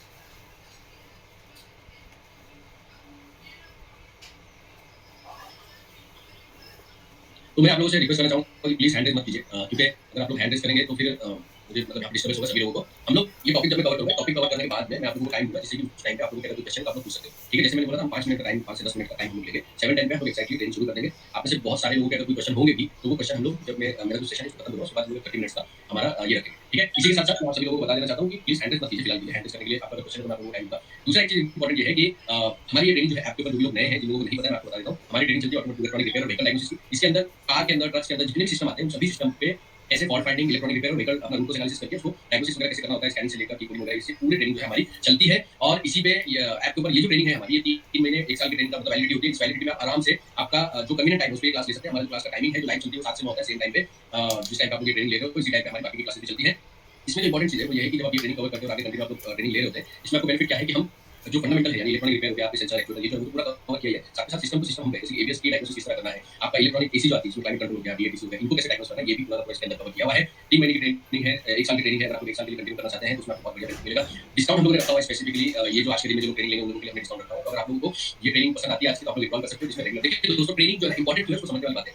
वो क्या है, ओवर द पीरियड जैसे जैसे हम लोगों को काम मिलता गया हम काम करते गए अपने तरीके से, जैसे समझ में आया, जो चीज दिखाई दी, वायर दिखाई दी, सेंसर दिखाई दिए, अल्टीमेटली करके देखा, इस तरीके से हमने बहुत तरीके अपनाए, जिसमें कि हुआ ये कि एक टाइम के बाद में हमारी जो नॉलेज है वो पर्सनली टेक्नोलॉजी बहुत ज्यादा बढ़ गई है। जनरली होता क्या है टेक्निकल फील्ड में जब हम लोग पहले काम करते हैं एंड उसके बाद में पहले हम लोग काम करते हैं, उसके बाद में हम लोग पहले हम लोग ट्रेनिंग लेते हैं, उसके बाद में हम लोग अपना प्रोफेशन शुरू करते हैं। लेकिन हमारी फील्ड में क्या हुआ है, क्योंकि हमारी फील्ड को हमेशा से बहुत ज्यादा ही नेगलेक्ट किया जाता है, हल्के में लिया जाता है, इसलिए हमारी फील्ड में ऐसा होता है कि लोग पहले काम सीखते हैं और उसके बाद में मतलब सीधा ज्वाइन करके काम करना शुरू करते हैं, उसके बाद सीखते रहते हैं। ठीक है ना, और ये सीखने का सिलसिला जो हमेशा चलते रहता है। मगर सही तरीका ये होता है कि आप ट्रेनिंग कंटिन्यू अपनी जारी रखें, क्योंकि रेगुलर व्हीकल्स में नई टेक्नोलॉजी आती रहती है, नई प्रॉब्लम्स आती रहती है, उन प्रॉब्लम्स का आपको अपने हिसाब से सॉल्यूशन निकालना जरूरी होता है। ठीक है, यही चीज आज की ट्रेनिंग में मैं आप लोगों को समझाऊंगा कि कैसे आप फॉल्ट कोड को देखकर भी ये पता लगा सकते हो कि इसमें क्या प्रॉब्लम होगी, मुझे क्या काम करना होगा। इसी के साथ साथ एक चीज और समझिए, जब हम बात कर रहे हैं BS6 की, जब हम बात कर रहे हैं यूरिया सिस्टम की, जब हम बात कर रहे हैं आपके DPF की, जब हम बात कर रहे हैं DOC की, ठीक है, डोजिंग मॉड्यूल की, हमेशा सिर्फ 2-4 बातें इंडस्ट्री के अंदर सुनाई देती है। वो क्या होता है, यूरिया ऑफ करने के लिए कोई ट्रेनिंग दे दे, कोई ये क्या कहते हैं, कोई फाइल चेंज करने के लिए कोई ट्रेनिंग दे दे। इस तरीके से लोग जो है ना बहुत सारे तरीके से कोशिश करते हैं कि ऐसे ऐसे काम सिखाएं जिसमें इंस्टेंट मदद नहीं मिले। लेकिन दोस्तों सबसे बड़ी प्रॉब्लम पता है, प्रॉब्लम ये है कि गाड़ी के अंदर सिर्फ एक ही सिस्टम नहीं आता है, गाड़ी में बहुत सारे सिस्टम होते हैं। जब भी कोई नया टेक्नोलॉजी आती है तो वो पूरी की पूरी तरह मुकम्मल तरीके से टेक्नोलॉजी कही जाती है और वो टेक्नोलॉजी अपने आप में एक लंबा समय के लिए काम पे आपको लगा देगी अगर आप उसको ठीक तरीके से समझते हैं। ठीक है ना, तो यहाँ पे मैं जो सिस्टम को आपको समझाने वाला हूँ, यहाँ पे मैं आपको बताऊंगा कैसे किसी भी सिस्टम के आने वाले फॉल्ट को समझ के उसको सॉल्व करना होता है, कैसे डीकोडिंग होती है। देखिए मैं समझता हूँ कि आज से पहले किसी ने भी आपको डायग्नोस्टिक ट्रबल कोड को डीकोड कैसे किया जाता है, ठीक है, फॉल्ट डायग्नोसिस क्या होती है वो नहीं सिखाया होगा, उसको सीखने के लिए हमें पूरे सिस्टम को भी समझना पड़ता है। ठीक है, तो मैं अभी आगे कंटिन्यू ट्रेनिंग करता हूँ। आप लोगों को क्या करना है, प्लीज आप लोग हैंड रेज का बटन मत दबाइएगा वरना क्लास के बीच में ही ना आपकी डिस्टर्ब होना शुरू हो। ठीक है, तो आप लोग प्लीज वो मत कीजिएगा। मैं अपना एक बार ओके, तो जैसे मैंने पहले बोला आप लोगों को कि प्लीज आप लोग हैंड रेज मत कीजिए। आई होप मेरी आवाज सभी लोगों को आ रही है। मैं कोशिश करूंगा जितना लाउड हो सके उतना लाउड आप लोगों के लिए मैं बोलूं ताकि आप लोगों को आवाज मेरी ठीक तरीके से सुनाई दे। यहाँ पे जैसे कि आप लोग देख पा रहे हैं मेरे सामने BS6 फॉल्ट डायग्नोसिस को हम समझने वाले हैं, लेकिन उसके पहले हमको ये समझना पड़ेगा कि BS6 में आज का हमारा टॉपिक है वो स्पेसिफिकली डीजल इंजन को लेकर, क्योंकि डीजल इंजन में बहुत ज्यादा चेंजेस हुए। ठीक है ना, तो डीजल इंजन को कितने भाग में मतलब खास करके BS6 व्हीकल को कितने भाग में बांटा गया, सिस्टम कैसे काम कर रहा है उसका एक ओवरव्यू हम लोग सबसे पहले देख लेते हैं। देखिए किसी भी गाड़ी के किसी भी सिस्टम पे काम करने के लिए आपको ये पता होना बहुत जरूरी होता है कि वो काम कैसे कर रहा है। ठीक है, इसीलिए अगर आप देखोगे यहाँ पर ये देखिए, ये हमारा समझ लीजिए कि पूरा का पूरा BS6 गाड़ी का डीजल इंजन का, ठीक है, डीजल इंजन का हमारा ओवरव्यू। अब यहाँ पे आप देखो तो ये आपका इंटेक मैनिफोल्ड हो गया, ये इंजन का है, ये आपका एग्जॉस्ट मैनिफोल्ड हो गया। अब एग्जॉस्ट मैनिफोल्ड का पाइप है यहाँ पर, ये आपकी ईजीआर हो गई, ईजीआर का मतलब क्या, रीसर्कुलेशन हो गया आपका।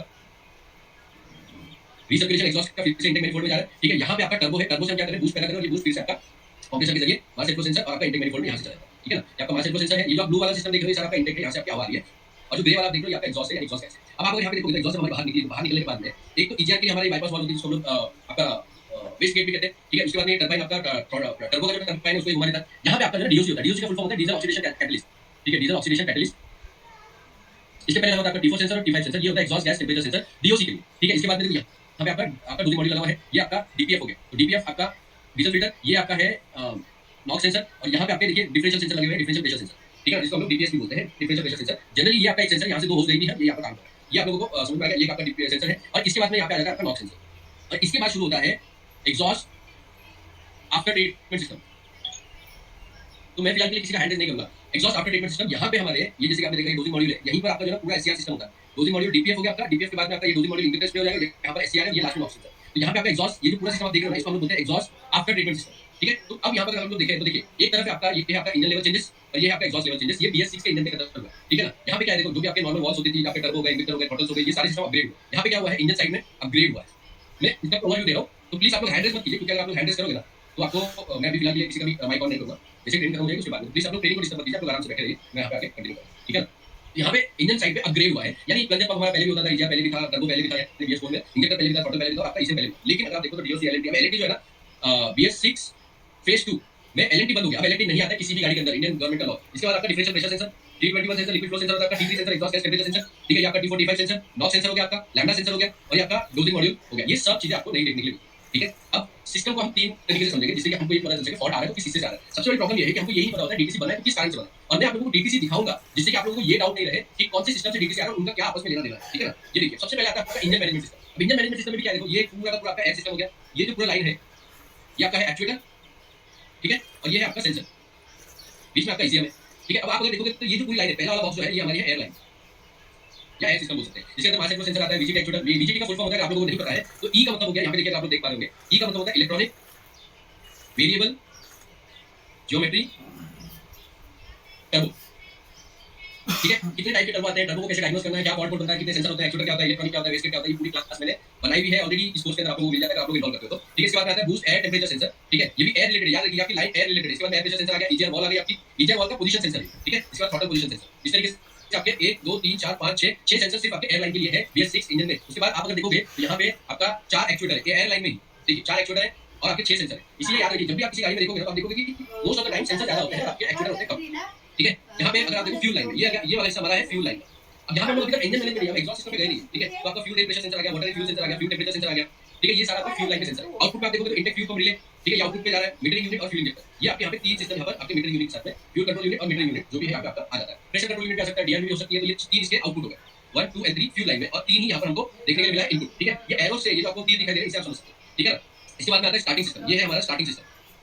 अब मैं आप लोगों को एक स्मार्ट तरीका बताऊंगा जिससे कि आप लोग ये पहचान पाओ गाड़ी के अंदर प्रॉब्लम क्या है, ठीक है, और किस हिस्से से आ रही है, तो फॉल्ट बन रहा है तो सही तरीके से बन रहा है कि नहीं बन रहा वो मैं आप लोगों को बताऊंगा। तो स्टार्टिंग सिस्टम में crankshaft sensor, battery voltage measurement हो गया। अभी बैटरी वोल्टेज मेजरमेंट जो है ना ECM खुद करता है, ठीक है। तो अगर बैटरी वोल्टेज सही नहीं होगी तो भी इंजन स्टार्ट नहीं होता है। ये स्विच स्टेटस हो गया आपका, GNS सेंसर हो गया। ये एक गाड़ी का है, इसमें आपके अलग-अलग सेंसर आ जाते हैं, ये gear net neutral switch sensor है, ठीक है, गियर न्यूट्रल सेंसर। इसके बाद में देखो आउटपुट में तो ये यहाँ पर 1 2 3 4 5 आपके इनपुट हो गए और 3 आपके आउटपुट है, glow plug relay, starter relay, high side and low side and accessories cut off relay, ठीक है। तो ये आपका आ गया 3 आउटपुट, ये हो गया हमारा स्टार्टर सिस्टम। इसके बाद आता है कूलिंग सिस्टम।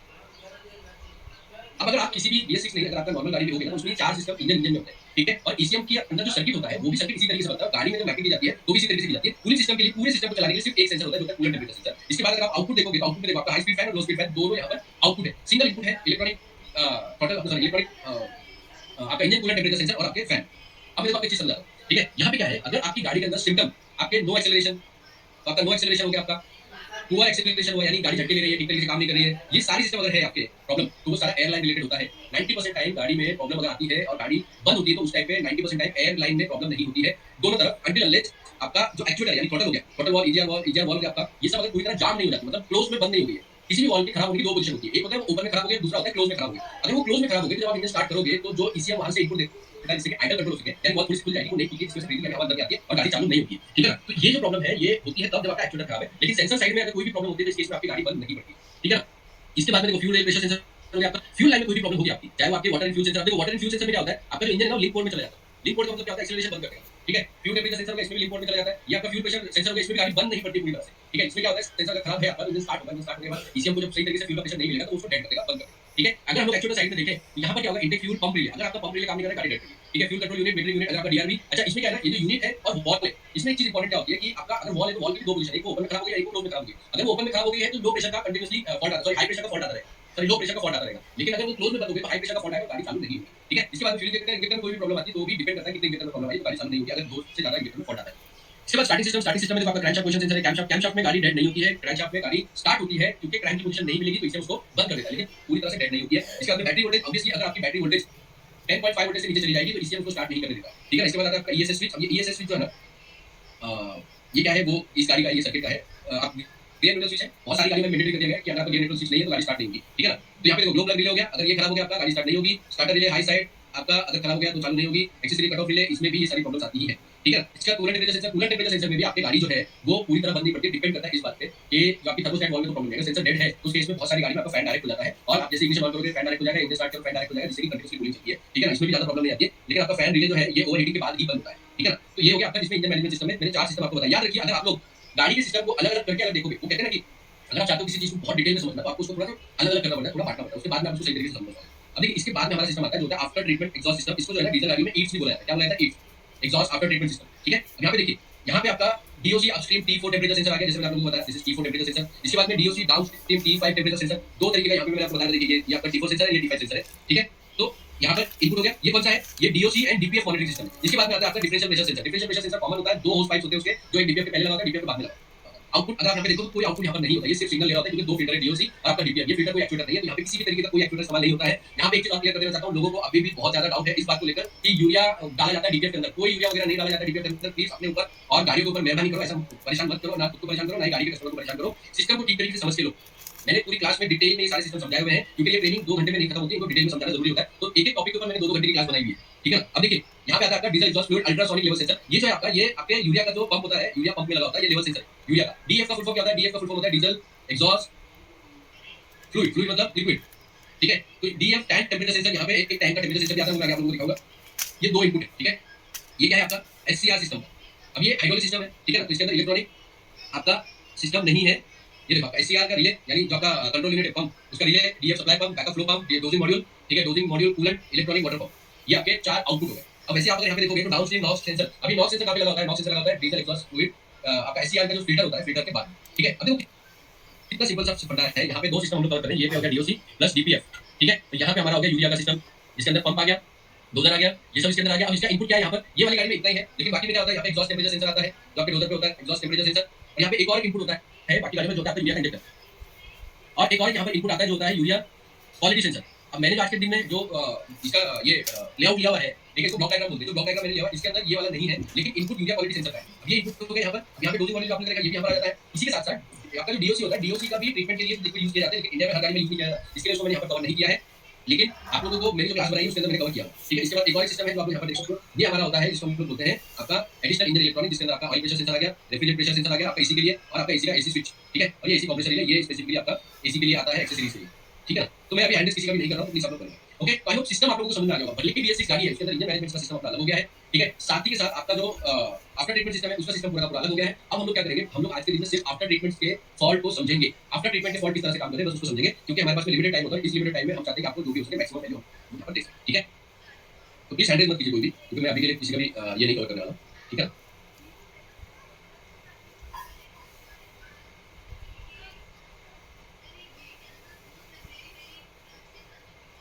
ओके, तो ये देखिए मेरे पास में ये लिस्ट है, ठीक है। ये लिस्ट में कैसा है ना, जितने भी BS6 के महिंद्रा के फॉल्ट कोड है, ये यहाँ पर फॉल्ट कोड की आपको लिस्ट मिल रही है। अच्छा, इसमें आप अभी के लिए कोड जो है मैं बताऊंगा, वो आप नोट डाउन कीजिए। जैसे कि आप लोग देख सकते हो, सबसे पहले एयरलाइन वाले फॉल्ट हमारे शुरू होते हैं। ये जो है देखिए मास सेंसर एयरलाइन हो गया, तो दिस इज एयरलाइन वाला सिस्टम या एयर सिस्टम वाली डीटीसी हो गई, ठीक है। इसके अंदर मास सेंसर है, ठीक है ना। अब देखिए आप लोगों को अगर ये भी नहीं पता है ना कि रेशियोमेट्री फ्रीक्वेंसी हाई, रेशियोमेट्री फ्रीक्वेंसी लो, रेशियोमेट्री रेंज परफॉर्मेंस, रेशियोमेट्री फ्रीक्वेंसी रेंज लो डिटेक्टेड, इसके लिए क्या है, आप लोगों को प्रॉपर तरीके से ट्रेनिंग को समझना पड़ेगा। यहाँ पे क्योंकि मास सेंसर जो है उसके अंदर हॉट वायर होता है, तो हॉट वायर और हॉट फिल्म वाला होता है, ये हॉट फिल्म वाला है, ठीक है। HFM का मतलब होता है हॉट फिल्म मास सेंसर। तो ये यहाँ पर पहले टेम्परेचर है, एयर टेम्परेचर देखो, तो ये आपका IAT वाला होगा, इंटेक एयर टेम्परेचर। इसके बाद में आपका HFM सेंसर, यानी ये आपका है मास सेंसर।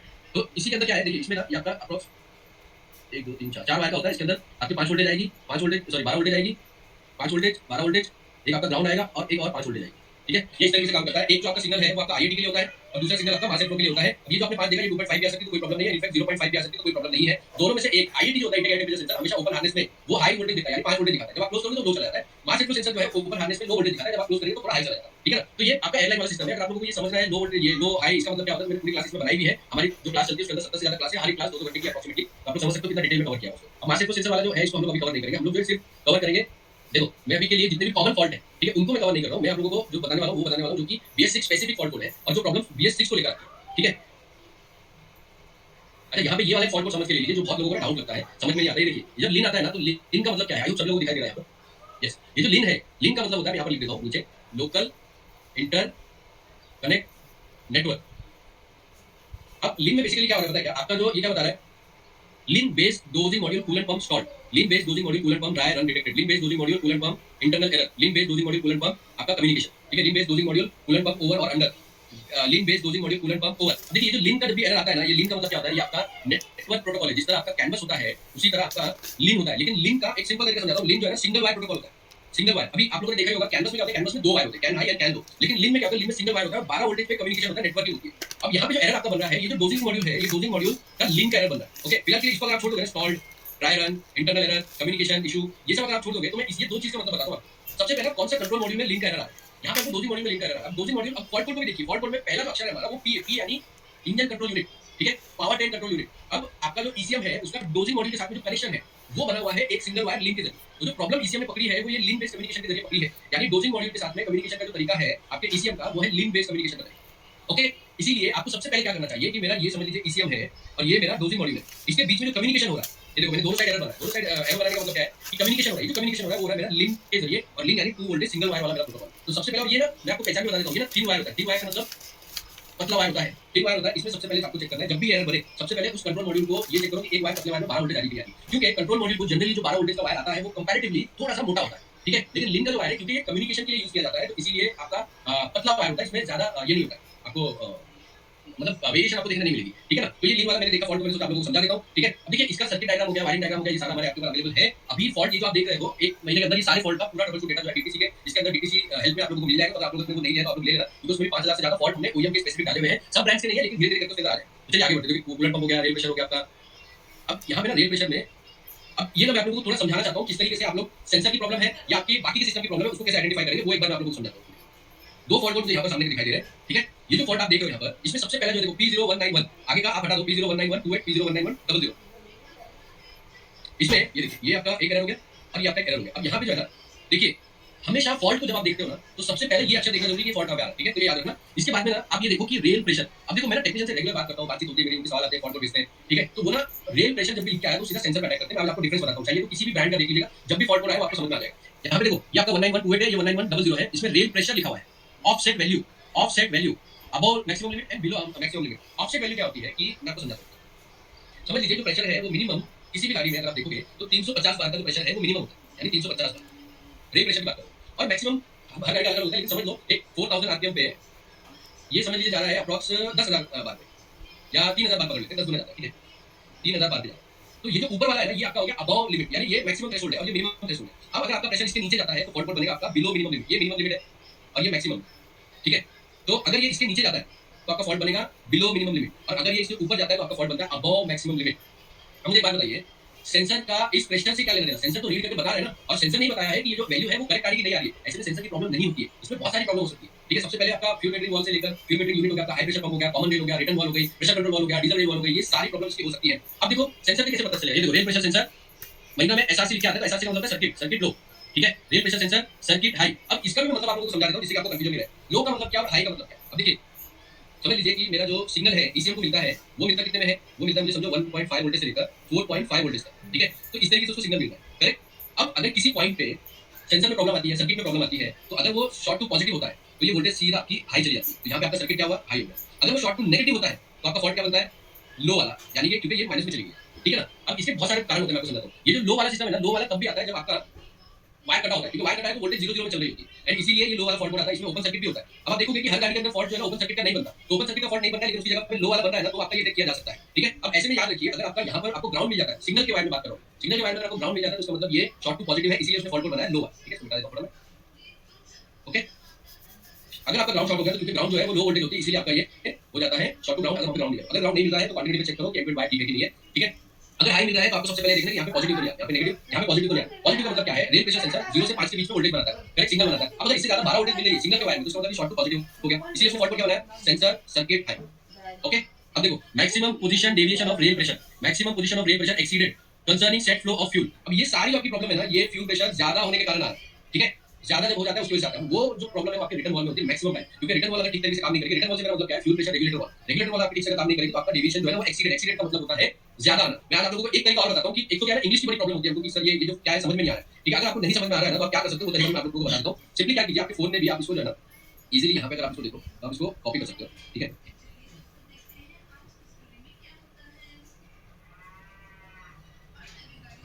तो आप इसको अगर कॉपी करोगे नहीं, कॉपी नहीं हो रहा है, ठीक है ना। मैं आपको दिखाता हूं, देखो एक्सीडेंट का आप स्पेलिंग लिख के आप कॉपी करके यहां पे डालोगे ना, एक्सीडेंट इन हिंदी, ठीक है। तो आपको देखो यहाँ पे पार कर गया, क्या बोला है, जो उसकी लिमिट है उसको पार कर गया, करेक्ट। और सिंपल सी है, आप एकदम रिलैक्स होकर आज के टाइम पे टेक्नोलॉजी का सहारा लेके आप सारी प्रॉब्लम अपनी सॉल्व कर सकते हो, ठीक है। अब यहाँ पे देखो ये क्या था, ये पॉजिटिव डेविएशन था, यहाँ पे negative deviation, rail pressure exceeded concerning set flow. अब पॉजिटिव डेविएशन और नेगेटिव डेविएशन का मतलब क्या, पॉजिटिव डेविएशन जो मैंने आपको बताया था अबव और नेगेटिव डेविएशन यानी बिलो, तो ये दोनों को अलग अलग फॉल्ट बनता है। तो आई होप आप लोगों को समझ में आ गया। इसके बाद देखो ये भी सेम ऑलमोस्ट होता है, हालांकि देखो इनमें प्रॉब्लम अलग अलग होगी, आपका फ्यूमेट्रिक वॉल से लेकर आपका हाई प्रेशर पंप से लेकर सारी प्रॉब्लम्स आपकी हो सकती है। इसका पूरा डिटेल डायग्नोसिस कैसे करना है, सिस्टम टू सिस्टम मैंने कवर किया हुआ है। Rail pressure sensor below minimum limit, ये बहुत सिंपल सा है। यहाँ पे देखो ये रेल प्रेशर सेंसर लिख के आ रहा है, ओनली रेल प्रेशर लिखा है, सेंसर सिर्फ यहाँ लिख कर है। तो जब सेंसर की प्रॉब्लम है तो सेंसर लिख के आए, ठीक है। तो प्लीज इस बात को ध्यान रखिए, क्योंकि उसके अलावा अगर वो बोल रहा है फ्लो हाई है, फ्लो लो है, प्रेशर हाई है, प्रेशर लो है, ठीक है, पोजीशन आपकी खराब है, मतलब हाई है लो है, तो उस केस में आपको ये ध्यान रखना जरूरी है। तो ये मुझे दिखाई दिया क्योंकि इसमें बहुत सारे लोग कंफ्यूज होते हैं, तो मैंने सोचा एक बार इसको कवर कर लेता हूं। इसके बाद हम लोग अपना इस पे चलते हैं, ठीक है। तो ईजीआर हो गया, ये आपका जो देख रहे हो यहाँ पर, ये आपका एससीआर का रिले यहाँ पर दिया हुआ है, सेलेक्टिव कैटालिटिक रिडक्शन सिस्टम। अब इजीली मैं आपको बोल रहा हूँ कि हम लोग क्या करेंगे, एससीआर क्या है, सबको यूरिया नाम पता है, यूरिया पता है, डीएफ पता है, लेकिन एससीआर एक सिस्टम है पूरा जो आपके डोजिंग डोजर जो है, डोजिंग कंट्रोल यूनिट, उसके लिए काम करता है। तो ये रिले का इन्होंने एक्टिव रखा है, तो उसका एक रिले है, तो वो ओपन लोड आ गया आपका। ओपन लोड का मतलब क्या होता है, 12 वोल्टेज का वायर में प्रॉब्लम है, ठीक है। इसके बाद देखो SCR relay short circuit to ground, okay, SCR relay short circuit to battery, SCR relay stuck close, SCR relay stuck open. अब ये जो स्टक बता रहा है, स्टक का मतलब जाम हो गया, जाम होने का मतलब क्या है कि आपका जो अंदर जो स्विच होता है इसका सोलेनॉइड स्विच, वो जाम हो जाता है, तो ये एरर पकड़ रहा होता है। इस केस में क्या होता है कि आपका ये जो रिले है ना, आपका रिले में आपका जो 30 है, ठीक है, ये आपका हो गया 85 एंड 87 एंड 86, ठीक है, नहीं सॉरी,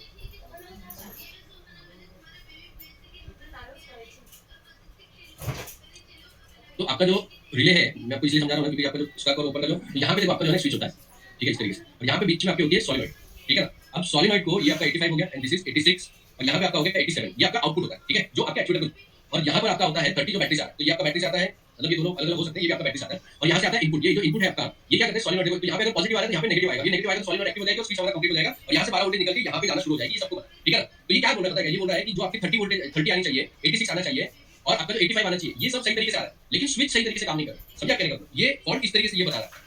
तो ये चीज इंपॉर्टेंट है, हमको समझना पड़ता है। वापस रिपीट कर देता हूं जिससे कि आप लोगों को कंफ्यूजन नहीं हो, ठीक है। यहाँ पे मेरा 30 पे ये ओके है, ये भी मेरा ओके है, पर ये भी मेरा ओके, ठीक है। जो प्रॉब्लम है ये वाले फॉल्ट में, इस फॉल्ट में क्या प्रॉब्लम है कि मेरा जो यहाँ से 30 12 वोल्टेज गई, यहाँ से मेरा ग्राउंड आया और ये मेरी 12 वोल्टेज थी, इस तरीके से सॉलिनॉइड एक्टिवेट हुआ और ये जो मेरा स्विच है जो यहाँ पे सॉलिनॉइड इलेक्ट्रोमैग्नेटिक फील्ड से टच होना चाहिए ना, ये टच नहीं हुआ, इसका मतलब होता है ये, ठीक है। Stuck close and stuck open, okay. तो ये कवर हो गया। ये सेलेक्टिव कैटालिटिक रिडक्शन सिस्टम है, लिख देता हूं मैं। जो आप यूरिया चलाते हो ना, ये यूरिया का जो सिस्टम है वो सेलेक्टिव कैटालिटिक रिडक्शन सिस्टम होता है। कैटालिटिक रिडक्शन यानी कि आपका नॉक्स को खत्म करने वाला सिस्टम, ओके। इसके बाद ओवर टेम्परेचर, ये बेसिकली क्या होता है जब आपका वोल्टेज जो है हाई वोल्टेज आती है उस टाइम पे। अब देखो इसके बाद आता है आपका डीएफ पंप, ये है आपका supply pump, over temperature, DF supply pump, high side over temperature, DVF back flow pump, या तो रिटर्न पाइप की बात करें बेसिकली। ये याद रखिएगा, कंपनी जो है ना बहुत अलग अलग तरीके के नाम इस्तेमाल करती है ताकि जो सिस्टम है उसको इलैबोरेट ठीक तरीके से किया जा सके। ये जो बैक फ्लो है, बैक फ्लो का मतलब रिटर्न वॉल, तो आपका जो पंप है उसमें दो वॉल होती है, आपको भी पता है, मतलब दो पाइप होते हैं, एक होता है आपका आउटपुट का, एक होता है इनपुट का, ठीक है, इनलेट और आउटलेट का। तो ये आपका ओवर टेम्परेचर दिखा रहा है, ठीक है। DF level change sensor, sensor पे जाने से पहले हम लोग पंप को समझ लेते हैं। ये जो टेम्परेचर वाला जो एरर आपको दे रहा है ना, ये टेम्परेचर वाला एरर है आपका, जो ईसीएम से 12 वोल्टेज सप्लाई आती है ना, वो यहाँ पर एक टेम्परेचर सेंसर पंप के लिए लगा होता है, वो ये मॉनिटर करती है जो 12 वोल्टेज आ रही है, करेक्ट आ रही है, पंप को चलाने। अगर ये हाई आएगी, और ये आप लोग चाहे तो ट्राई कर लीजिएगा, अगर ये हाई आती है और ये ईसीएम से आती है, कहां से आती है, ईसीएम से, ये जो ईसीएम से आ रही है, अगर ये हाई होगी तो ये आपका एरर ये वाला फॉल्ट कोड बनेगा। सब लोग अगर नोट डाउन करके रखना चाहते हो तो नोट डाउन करके रख लो, बाकी अगर आपको इसको देखना चाहते हो तो आप लोग देख कर सकते हो, ठीक है ना। अब इसके बाद आता है अपना जो है डीएफ टैंक लेवल सेंसर। अभी आपका लेवल सेंसर है, लेवल सेंसर में देखो सर्किट हाई, सर्किट लो। अब ये जो है सेंसर की बात हो रही है स्पेसिफिकली, मैंने अभी थोड़ी देर पहले आप लोगों को बताया, ये सेंसर की बात हो रही है, ये छोटे से पार्ट को कभी भी भूलो मत देखना, ये सेंसर की बात हो रही है। तो DF tank level sensor, DF tank level sensor high and low, circuit high and circuit low. इस केस में आपका सेंसर की प्रॉब्लम है, इसमें लेवल की प्रॉब्लम नहीं है, ठीक है। याद रखना प्लीज, जब भी सेंसर कह रहा है तो सेंसर की बात हो रही है। अगर वो टैंक को DF tank level high level low, उस केस में टैंक की प्रॉब्लम, ठीक है। तो वो चीज़ आप लोगों को देखनी पड़ती है।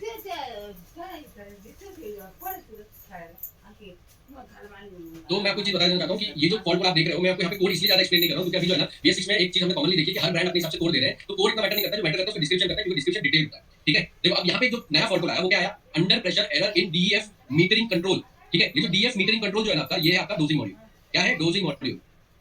अब डोजिंग मॉड्यूल क्या बोल रहा है? अंडर प्रेशर एरर दे रहा है, लोअर प्रेशर थ्रेशोल्ड। अब थ्रेशोल्ड का मतलब लिमिट होती है, तो ये आपका लोअर थ्रेशोल्ड, यानी ये मेरा मिनिमम था, ये मेरा मैक्सिमम है। ठीक है, ये x हो गया और ये m हो गया। ठीक है ना, तो ये क्या बोल रहा है? Minimum threshold. तो आपका जो यूरिया का जो प्रेशर है, जो आपका प्रेशर से निकलना चाहिए, वो प्रेशर इसका लो है। ठीक है, मिनिमम थ्रेशोल्ड पे जा रहा है।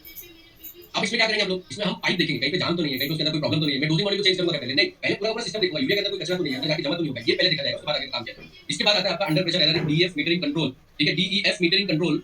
ठीक है, अपर प्रेशर यानी इसके ऊपर क्या है? अभी हाई प्रेशर होने का मतलब क्या है? हाई प्रेशर होने का मतलब ये कहीं पे जाम है क्या? ठीक है, सॉरी, लो प्रेशर होने का मतलब कहीं पे लीकेज है क्या? और हाई प्रेशर होने का मतलब कहीं पे जाम है क्या? तो यही चीज आपको देखना पड़ता है।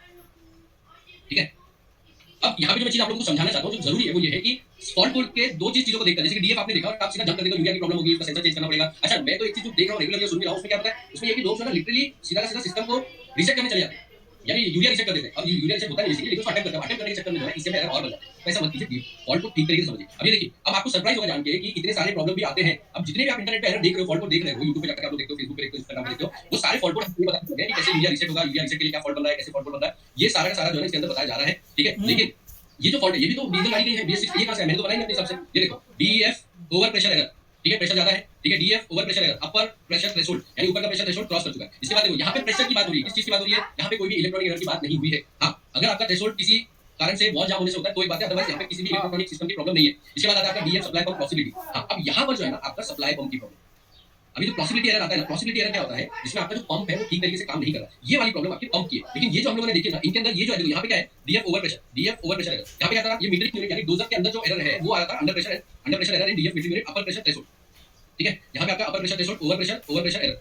तो ये सारा जो था ना, ये प्रेशर की प्रॉब्लम थी, यहाँ पे आपकी पंप की प्रॉब्लम है। अगर ये वाला फॉल्ट कोड आपका बनता है तो आपका फर्स्ट बनता है, तो प्लीज मैं आप लोगों को रिक्वेस्ट करूंगा कि मैं बीच में किसी का भी क्वेश्चन नहीं लूंगा। अगर आपको कोई क्वेश्चन है तो नोट डाउन करो, मैं कोशिश करूंगा उनका आंसर करने के लिए। ठीक है, जब आपको टाइम दूंगा। ठीक है, इसके बाद देखो पॉसिबिलिटी एरर। अब एक चीज और है, आप में से बहुत सारे लोग बोलेंगे कि सर ये वाला फॉल्ट आता है तो ये चेंज करना पड़ता है, ये वाला फॉल्ट आता है तो ये चेंज करना पड़ता है। मैं आप लोगों को एक चीज समझाता हूं कि आपको मैं आज जो समझा रहा हूं वो समझा रहा हूं कि फॉल्ट को देखकर कैसे समझा जाता है, ना कि रैंडम कुछ भी काम कर लिया उसको याद रखें। अब एक टाइप को समझ लो, मेरा जो प्रॉब्लम है ये वाला एरर आया, समझो P208B00, ये वाला एरर आया, मैंने 4-5 जगह हाथ पैर मारे, उसके बाद में मैंने पंप चेंज किया, गाड़ी प्रॉब्लम सॉल्व हुई, फॉल्ट कोड भी सॉल्व। ठीक है, माना। लेकिन सेम टाइम पे मेरा जो एक टाइम पे सेम गाड़ी है, सेम फॉल्ट कोड आया, लेकिन मैंने पंप चेंज किया, फिर भी प्रॉब्लम नहीं गई। उसका रीजन है ना, हमको पहले उसकी वायरिंग्स वगैरह चेक करनी चाहिए, पंप ठीक तरीके से काम कर रहा है कि नहीं कर रहा वो चेक करना चाहिए, उसके बाद चेक कर आपको चेंज करना चाहिए। तो मैं वो सही तरीका आप लोगों को बताऊं, प्लीज आप लोग हैंडल मत कीजिए, मैं अभी किसी का भी माइक ऑन नहीं करूंगा। DEF pressure positive offset detected, ये भी देखो प्रेशर का ही है, ये पॉजिटिव ऑफसेट और नेगेटिव ऑफसेट, ये मल्टीपल एरर्स के बनाए जाते हैं क्योंकि सिस्टम जो है ना एक नहीं है। इसके अंदर एक कंट्रोल मॉड्यूल है जो कि इलेक्ट्रॉनिक है, पंप है आपका जो कि आपका नॉर्मल मैकेनिकल हाइड्रोलिक पंप है, उसके बाद में आपके पाइप्स है, होस पाइप जिसके अंदर यूरिया निकलता है, आपका टैंक है, टैंक के अंदर गेज है, मतलब आपका जो लेवल है, ये सारा सिस्टम होता है। इसी कारण से जब भी प्रेशर आपका एरर आता है ना, तो ऐसे में आपके multiple pressure related fault code आपके बनते हैं। ठीक है, अब जरूरी नहीं कि हर गाड़ी में फॉल्ट कोड बनेंगे, आपको मैं डिफरेंस बता रहा हूं किस तरीके से समझाया जाता है। किसी भी ब्रांड की किसी भी फॉल्ट कोड को समझ लीजिएगा, अलग-अलग भाषा में आपको समझाने की कोशिश करते हैं, प्रेशर पॉजिटिव है, प्रेशर नेगेटिव है, यही आप लोगों को समझाया जाता है। भाई प्लीज आप लोग हैंड रेज मत कीजिए। ठीक है, अगर कोई रिपीटेडली पाया गया हैंड रेज करते हुए तो मैं उसको ब्लॉक कर दूंगा, वो कभी भी ट्रेनिंग आगे कंटिन्यू नहीं कर पाएंगे। ठीक है ना, तो DEF supply pump coil current की पॉसिबिलिटी। अब ये जो है ना, यहाँ पे देखो सिंपल है, हम लोग क्या करते हैं पहले का देखते हैं, सप्लाई पंप, यहाँ पे भी मैंने सप्लाई पंप देखा, यहाँ पे भी मैंने सप्लाई पंप देखा, उसी का सप्लाई पंप अटैक करो। ठीक है, यहाँ पे देखो सप्लाई पंप के आगे एक और एक चीज लिखी हुई है, ये क्या है? कॉइल करंट पॉसिबिलिटी, ये भी तो देखना पड़ेगा आपको। यहाँ पे पंप के कॉइल की प्रॉब्लम। ठीक है, तो ऐसे में आपका कॉइल चेंज होना चाहिए, जो कि सोलिनॉइड से होता है, सोलिनॉइड कॉइल। अब सोलिनॉइड को चेक करना बहुत आसान होता है, पॉजिटिव नेगेटिव देखिए आप सोलिनॉइड को चेक कर सकते हो। आप कई बार क्या होता है सोलिनॉइड जो है सिर्फ स्टक हो जाती है, जाम हो जाती है, तो उस केस में ये प्रॉब्लम आपको देखने को मिलेगी। ठीक है, देखिए इसके बाद क्या आ रहा है यहाँ पर डोजिंग वॉल। अब ये वॉल की कॉइल है। ठीक है, ये जो वॉल आप देख रहे हो ये सोलिनॉइड ही है, सोलिनॉइड का टेंपरेचर का पॉसिबिलिटी एरर आ रहा है, टेंपरेचर का पॉसिबिलिटी एरर आने का मतलब ओवर वोल्टेज। तो प्लीज आप लोग हैंडल मत कीजिए, मैं आप लोगों का अभी ये नहीं कर रहा हूं, बीच में ट्रेनिंग आपकी ये होगी डिस्टर्ब होगी। तो fault in coolant circuit for dosing wall cooling, ये कूलिंग सर्किट एक होता है उसका डोजिंग वॉल के लिए, जो छोटा सा चेंबर होता है कूलिंग के लिए, उसका क्या लिखा है? Circuit for dosing wall cooling, fault in coolant circuit. Coolant का एक छोटा सा सर्किट है, ये गाड़ी टू गाड़ी अलग करेगा, जरूरी नहीं कि सब में कॉमन वाले फॉल्ट बताता हूं। हां, ये देखो अगर ऐसे फॉल्ट आते हैं तो क्या किया जाए? बहुत सिंपल सा यार, यूरिया DEF मतलब यूरिया डोजिंग वॉल ब्लॉक। अब इसमें दो चीजें, एक तो आपकी वॉल ब्लॉक हो गई है, जाम हो गई है, उसके अंदर कचरा जमा हुआ है, दूसरा आपका टैंक के अंदर कचरा, यूरिया जो आपका सही नहीं है, तीसरा आपका जो पाइप है उसके अंदर कचरा है, मगर यहाँ पर सिंपल सा है ब्लॉक लिख रहा है। इतने अच्छे फॉल्ट कोड बनते हैं, जब ऐसे फॉल्ट कोड बने तो उसी तरीके से आपको काम करना चाहिए। ठीक है ना, इसके बाद देखो DEF level, tank level sensor, dynamic level detection. अब ये जो डायनामिक लेवल डिटेक्शन का मतलब क्या है? ये आपका जो एरर है वो इसलिए आ रहा है कि सेंसर जो है सेंसर वो कांस्टेंट एक ही लेवल दिखा रहा है। ठीक है, अब अगर आपको समझ नहीं समझ में आ रहा है डायनामिक का मतलब क्या है तो चलिए देख लेते हैं। जैसे हमने पहले समझा था वैसे यहाँ पर वापस जाएंगे, यहाँ पे हम लोग डाल देंगे डायनामिक। क्या बताऊंगे? डायनामिक। देखिए हो सकता है आप में से बहुत कुछ लोग जो है ना वेल एजुकेटेड होंगे, आप लोग बोलेंगे सर क्या स्टूपिडिटी कर रहे हो, पर बिलीव मी बहुत सारे टेक्नीशियन हमारे जो है मैं उन लोगों के लिए बता रहा हूं, तो प्लीज पेशेंटली आप लोग देखिए, शायद आपको बेनिफिट मिल जाए। डायनामिक इन हिंदी इसका मतलब क्या होता है? गतिशील, ठीक है? गतिशील यानी कि गतिशील का मतलब क्या हुआ? Tank level sensor dynamic level detection possibility. Dynamic level मतलब ये ऐसा बता रहा है कि जो टैंक का लेवल है कंटीन्यूअसली बढ़ रहा है, ठीक है? यहाँ पे क्या है? सेंसर है, तो हमारा सेंसर क्या हुआ? सेंसर फॉल्टी है इस केस में, ठीक है? इसके बाद में देखो आपका लेवल सेंसर नो एको, ये भी एरर आपका सेंसर का, यहाँ पे देखो सेंसर लिखा हुआ है, ये भी सेंसर है मॉनिटरिंग एरर, यानी ये ठीक तरीके से काम नहीं कर रहा है। अच्छा इसमें ना आपका जो मॉनिटरिंग एरर वगैरह जब आता है तो ये केस में ज्यादातर जो प्रॉब्लम आपकी होती है छोटी छोटी प्रॉब्लम होती है, इसमें कोई ज्यादा मेजर प्रॉब्लम होती नहीं है, ठीक है? इसके बाद आता है DF tank level signal line low, signal line high. अब यहाँ पे क्या है? Signal high and signal low, जो अपने नॉर्मल फॉल्ट बनता है signal high and signal low, ठीक है? इसके बाद में आता है आपका देखिए DF tank temperature sensor circuit low, circuit high. यहाँ पे देखो, यहाँ पे जो सेंसर है इसमें देखो ये सेंसर लिख रहा है तो सेंसर की प्रॉब्लम, यहाँ पे देखो सेंसर लिख रहा है तो सेंसर की प्रॉब्लम। हाई का मतलब है short to most of the time short to positive, low का मतलब है शॉर्ट टू नेगेटिव और ओपन सर्किट, ठीक है? ये आपका डोजिंग मॉड्यूल है। ओपन लोड, ओपन लोड का मतलब होता है 12 वोल्टेज सप्लाई जो आती है आपकी, उसका वायर टूटा हुआ है, ठीक है? सबसे पहले उसको चेक करना चाहिए आपको। इसके बाद या फिर वो शॉर्ट टू पॉजिटिव हो गया, खराब हो गया, ठीक है? इसके बाद dosing module short to ground, dosing module short to battery, ठीक है?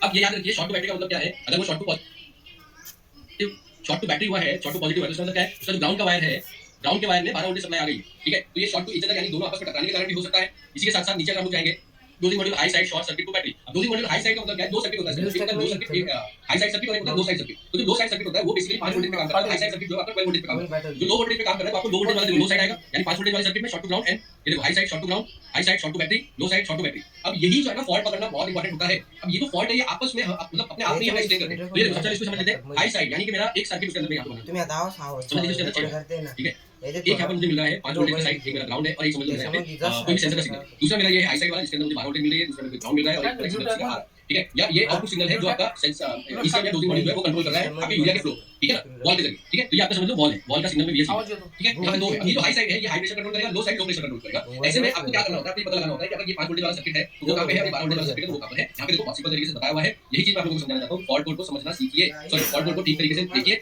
फॉल्ट डायग्नोसिस इतना डिटेल में मैंने कवर किया हुआ है कि अगर आप लोग फॉल्ट पे ध्यान दोगे तो आपको लगभग 50% काम आपका डीटीसी को देख के पता चलेगा। ये देखो लो साइड सर्किट, अभी मैं आपको दिखाता हूं। देखो low side circuit short to ground. Short to ground का मतलब क्या है? शॉर्ट टू ग्राउंड मतलब पॉजिटिव में शॉर्ट हुआ है ग्राउंड, ओके? या फिर इसके अंदर ग्राउंड शॉर्ट, ओके? अब यहाँ पे आता है high side short to battery. तो शॉर्ट टू बैटरी यानी या तो ये पॉजिटिव बैटरी शॉर्ट हुई है या ये पॉजिटिव बैटरी शॉर्ट हुआ, ओके? इस तरीके से, क्योंकि यहाँ पे तो बैटरी से वोल्टेज आएगी या डायरेक्ट 12 वोल्टेज आएगी, तो ये तो कोई एरर नहीं है उसके अंदर। जो आउटपुट है जो ग्राउंड है वहां पे बैटरी शॉर्ट हो सकता है। वैसे ग्राउंड में शॉर्ट नहीं होगा क्योंकि ग्राउंड तो है ही वैसे, ठीक है? वो शॉर्ट होगा आपका पॉजिटिव में या फिर आपके आउटपुट में। यही चीज आपको समझनी पड़ती है। अब देखो इसका आपका बैक फ्लो पंप, अब ये क्या है? ये आपकी रिटर्न वॉल जो आपका इनलेट वाला, सॉरी हां इनलेट वाला जो रिटर्न का जो फ्लो है उस पंप पे ओपन लोड यानी 12 वोल्टेज सप्लाई आ रही है, उसके अंदर प्रॉब्लम है। आपका DF back flow pump pressure reduction detected. मैं आगे रिपीट कर देना चाहता हूं, आप लोगों में से बहुत सारे लोग डीएफ 6 के ऊपर काम कर रहे हो और कई बार हम लोग मल्टीपल करके इधर देख लेते हैं, तो उस हिसाब से ये फॉल्ट कोड काम नहीं करते हैं। मैं आप लोगों को बता रहा हूं, मैं आपको फॉल्ट को देखकर 50% ये पता लगा लेते हैं कि क्या प्रॉब्लम हो सकती है। देखो फ्यूल पंप आपका back flow pump pressure reduction detected. Pressure reduction यानी कम होना पकड़ा गया है। इसके इसमें लीकेज की प्रॉब्लम हो सकती है आपके, ठीक है? बैक पंप देखो short to ground, pump short to battery भी है। ये पंप की इलेक्ट्रॉनिक सर्किट को चेक करेंगे। यहाँ पे हम लोग पंप की इलेक्ट्रॉनिक सर्किट नहीं चेक कर रहे थे, यहाँ पे हम लोग प्रेशर चेक करेंगे। ये डिफरेंस है हमारा। इसके बाद देखो एससीआर यानी selective catalytic reduction system, NOx conversion efficiency error. NOx conversion efficiency error, NOx conversion efficiency error का मतलब क्या होता है कि आपका नाइट्रोजन ऑक्साइड कन्वर्जन जो है वो एफिशिएंटली नहीं हो रहा है। तो सिलेक्टिव कैटालिटिक रिडक्शन सिस्टम जो पूरा सिस्टम है वो अपनी फुल एफिशिएंसी पे काम नहीं कर रहा है। इसका मतलब क्या होता है? कई बार ना होस पाइप के अंदर कचरा जमा हो जाता है, उसके अंदर यूरिया जो है वो ड्राई होकर जमा हो जाता है। ये सारी प्रॉब्लम्स के अंदर फेस होती है, ठीक है? तो वो आप लोग यहाँ पर देख सकते हो, ओके? ओके, अब देखो मेरा ये जो फॉल्ट्स हैं इनका ट्रबलशूट डेटा हमने ऑलरेडी डाला हुआ है। आप अगर एक फॉल्ट कोड को सर्च करोगे डीटीसी हेल्प में तो वहां पे आपको इसका डिटेल्ड एक्सप्लेनेशन मिल जाएगा। बस आप लोगों को सैंपल दिखाता हूं। ये जो डेटा है ओरिजिनल कंपनी का डेटा है, इसलिए हम लोग इसकी सिर्फ वन टाइम पेमेंट ले रहे हैं जो हमारा सर्विस चार्ज है, ठीक है? और इसी कारण से आप लोगों को डाउनलोड करने के लिए नहीं दिया जा सकता क्योंकि ये कॉपीराइटेड डेटा है। हम सिर्फ अपनी सर्विस का चार्ज ले रहे हैं वन टाइम, ठीक है? अब देखो इसके बाद आता है passive monitoring of SCR effectiveness. इसका मतलब क्या हुआ कि एक सिस्टम पैसिव मॉनिटरिंग मतलब नेटवर्क के जरिए ईसीएम एससीआर की एफिशिएंसी को मॉनिटर करता है। वो कैसे करेगा? या तो वो कैन लाइन के जरिए करेगा या फिर वो लिंक के जरिए करेगा। ये दोनों में से क्या होता है वो आप चेक कर सकते हो। कैन लाइन कैन अगर है तो वो वायर होंगे, लिंक का वायर तो लिंक का वायर होंगे। इसके अंदर आपका एरर सिर्फ गाड़ी में कोई खासा प्रॉब्लम होगी नहीं, लेकिन अगर फॉल्ट आया है तो उस केस में आपको सिर्फ क्लीनिंग वगैरह करके काम हो जाएगा। एससीआर की बात कर रहा हूं मैं, डीपीएफ की बात नहीं कर रहा हूं। ये भी बहुत सिंपल है। इनकरेक्ट यानी डीएफ डिटेक्टेड, इनकरेक्ट का मतलब होता है गलत। अगर आप सही क्वालिटी का यूरिया नहीं डालोगे तो ये एरर पैदा होता है। ये तो सिंपल है, आप लोगों ने देखा होगा। अब इसके बाद में डीएफ हो गया pressure build up monitoring error detected, यानी प्रेशर बिल्ड नहीं हो रहा है। मॉनिटरिंग जो कर रहा है डोजिंग मॉड्यूल को लिंक के जरिए कर रहा है तो वो ठीक से मॉनिटर नहीं कर पा रहा है। ये लेवल लो है, ये आप लोगों को पता है। इंड्यूसमेंट स्टार्ट 1, इंड्यूसमेंट स्टार्ट 2, ये सारी एरर है वो आप लोग रेगुलर देखते हो। इसका आपके पास सॉल्यूशन भी है, इस पे मैं नहीं ध्यान दे रहा हूं, नहीं मैं इस पर काम कर रहा हूं। अगर आपको डोजिंग मॉड्यूल का ओवर टेंपरेचर का एरर दिखाई दे तो इस केस में प्रॉब्लम आपकी ईसीएम की भी हो सकती है। पीसीआर रखिएगा, चाहिए तो एरर को अपने पास में चेक करके लिख के रखो, ठीक है? अब इसके बाद में एक मिनट और देख लेते हैं। यहाँ पे देखो आपका आ गया जो आपका T4 सेंसर है। दिस इज आपका T4 सेंसर। ये एरर बनता है T4 sensor, DOC upstream temperature sensor, ठीक है? DOC downstream temperature sensor. This is T5 sensor. Sensor plausibility error, sensor plausibility error. इसके अंदर आपको सेंसर के सिस्टम को चेक करना पड़ेगा, ठीक है? इसके बाद में EGR wall drift eight close position. Drift का मतलब होता है कि क्लोज पोजीशन में वो स्टक हो गई, काम ठीक से नहीं कर रही है, ठीक है? या स्लिप हो जा रही है, ठीक है? Battery voltage greater than higher threshold, तो बैटरी वोल्टेज इसको छोड़ देते हैं हम लोग देख रहे हैं जो आपका EGR रिवर्स गियर आपका ये आपका नॉक सेंसर का हो गया। ठीक है, देखो यहाँ पे ना downstream knock sensor mounting error आ रहा है। माउंटिंग एरर मतलब क्या है, नॉक सेंसर जो है ना, आप लोगों ने देखा ही होगा, तो वो एक पूरा कंट्रोल यूनिट होता है जिसको माउंट किया जाता है वोल्टेज के चैसी के नीचे। ठीक है, तो वो माउंटिंग एरर लूज कांटेक्ट होता है, तो आपका बनता है ओपन सर्किट के अंदर आपका दो चीजें होती है, या तो सेंसर पूरी तरह डेड हो गया है या आपका वायर कटा हुआ है। यहाँ पे शॉर्ट सर्किट होता है, शॉर्ट सर्किट का मतलब कंट्रोल यूनिट खराब हुआ है आपका। सर्किट हाई का मतलब होता है आपका ये शॉर्ट टू पॉजिटिव हो सकता है, सर्किट लो का मतलब है शॉर्ट टू नेगेटिव या फिर ओपन सर्किट। इसके बाद में वायर डायग्नोसिस यानी वायर आपका ठीक से नहीं है, वो एक बार चेक करो, इतने अच्छे फॉल्ट बन जाए तो प्रॉब्लम सॉल्व हो जाती है। ठीक है ना, इसके बाद इसको छोड़ देते हैं। ये आपका डिफरेंशियल प्रेशर सेंसर जो आपके यूरिया के लिए यूज होता है, डिफरेंशियल प्रेशर सेंसर, एग्जॉस्ट, होज, स्वैप, एयर। चलो मैं आप लोगों को बताता हूँ कौन बताएगा। अभी मैं आप लोगों को बोलता हूँ हैंड रेस करो। ये जो फॉल्ट कोड मैंने अंडरलाइन किया है इसका मतलब क्या होता है। ठीक है, तो जिन लोगों को समझ में आ गया है उन लोग अगर आप हैंड रेस करके बताना चाहते तो बता सकते हैं। चलिए हैंड रेस कीजिए, मैं आप लोगों को ध्यान से देखिए अपनी स्क्रीन पे P25367। यस रफी भाई बोलिए। Hello hello, yes Manveer Singh बोलिए। मनवीर सिंह आवाज आ रही है आपको मेरी? यस सर इसका ये हुआ कि जो एक डीपीएफ के पहले लगा हुआ होता है और एक डीपीएफ के बाद में लगा हुआ होता है, अगर वो इधर से उधर लग जाए, मतलब हम उन्हें गलत पाइप लगा के स्वैप कर देंगे तो वो उल्टा ले लेता है उसका सिग्नल, कि इसका जो वो है प्रेशर है वो आगे जाके कम होना चाहिए था, वो उल्टा बढ़ गया। करेक्ट करेक्ट करेक्ट, बहुत बढ़िया मनवीर जी, थैंक यू, बहुत सही जवाब है। देखिए मैं इसलिए आप लोगों को ये बोला, आप लोगों से मैंने सवाल किया, उसका रीजन क्या था कि इसमें कहीं पे भी कोई इलेक्ट्रॉनिक प्रॉब्लम नहीं है, इसके अंदर सेंसर खराब नहीं होता है, डीपीएफ जाम नहीं होता है, लेकिन डिफरेंशियल प्रेशर सेंसर का नाम सुना, आगे हम लोग मैक्सिमम टाइम आगे देखते ही नहीं है। हम क्या करते हैं, डिफरेंशियल प्रेशर सेंसर देखा, चलो इसका वायर चेक करना शुरू कर दो। लेकिन अगर आप आगे देखोगे तो बस हुआ क्या है कि जो हमारा टेक्नीशियन उसने गलती से जो होस्ट पाइप है उसको अल्टीपल्टी यानी अपस्ट्रीम का डाउनस्ट्रीम में लगा दिया, डाउनस्ट्रीम का अपस्ट्रीम में लगा दिया, बस इतना सा प्रॉब्लम उसके अंदर हुआ है। ठीक है, यहाँ पे जो आपका सेंसर है ये पॉसिबिलिटी एरर, पॉसिबिलिटी एरर यानी कि इसका जो वैल्यू जैसे मिलनी चाहिए थी वैसे उसमें नहीं मिल रही है। यहाँ पे आपको circuit low and circuit high का एरर आ रहा है। इस केस में आपका जो प्रॉब्लम है वो आपके होस्ट पाइप जाम होने का भी हो सकता है, तो ऐसे में होस्ट पाइप को भी चेक कर लेना चाहिए, डिफरेंशियल प्रेशर सेंसर है। ठीक है ना, तो यहाँ पे हम लोगों ने आज जो सिस्टम देखा, मैं बेसिकली आज की क्लास के जरिए आप लोगों को ये समझाना चाहता हूँ कि आप महंगे से महंगे स्कैनर ले लीजिए। ठीक है, आप ज्यादा से ज्यादा खर्च कर दीजिए, जितना भी पैसा आप खर्च करेंगे वो किसी काम में नहीं आएगा अगर आप लोग उसमें आने वाले फॉल्ट को ही नहीं समझोगे। हर कंपनी मिलकर आपको ये साबित करने में लगी हुई है कि मेरे पास में स्कैनर में कोडिंग होती है, प्रोग्रामिंग होती है, ऐसा होता है वैसा होता है, ऐसे हजारों तरीके के सिस्टम जो है वो इसके अंदर हम लोगों को बताने में लगी हुई है। लेकिन जो फंडामेंटल है, जो हमारी बुनियाद है एज ए डायग्नोस्टिक टेक्नीशियन, वो कोई भी कंपनी हमको आके सिखाती नहीं है, और यही काम हम लोग कर रहे हैं बहुत ही मिनिमम कॉस्ट में। ठीक है, एक एक फॉल्ट के ऊपर हम एक डिटेल में हम लोग आप लोगों की क्लास लेते हैं, क्लास में हम लोग डिटेल में आप लोगों को समझाने की कोशिश करते हैं खुद से। देखिए ट्रेनिंग वही सही मानी जाती है जो ट्रेनिंग लेने के बाद आप खुद काम कर सके उसको, ना कि आप किसी को पूछ के काम करें।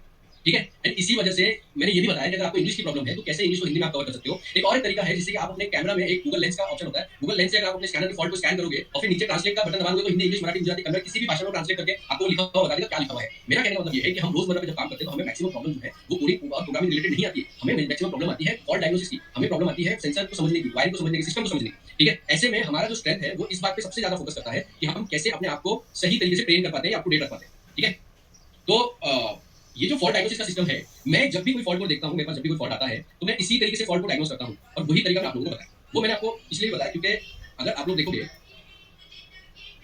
तो रेगुलर बेसिस पे हमारी भी सर्विस चलती है, हम लोग गैराज में क्रिटिकल केयर की प्रॉब्लम को सॉल्व करके देते हैं, जहाँ पे गाड़ी फंस जाती है वहाँ पे हमारी टीम जाके उसको सॉल्व करके देती है। हम भी मैक्सिमम टाइम पहले फॉल्ट मंगाने के बाद उसको ठीक तरीके से एनालिसिस करते हैं, फॉल्ट को समझने की कोशिश करते हैं, और फिर हम सिम्टम पूछते हैं कि भाई गाड़ी में क्या प्रॉब्लम है, क्या सिम्टम्स आ रहे हैं, उसके हिसाब से हम आगे का प्रॉब्लम सॉल्व करते हैं।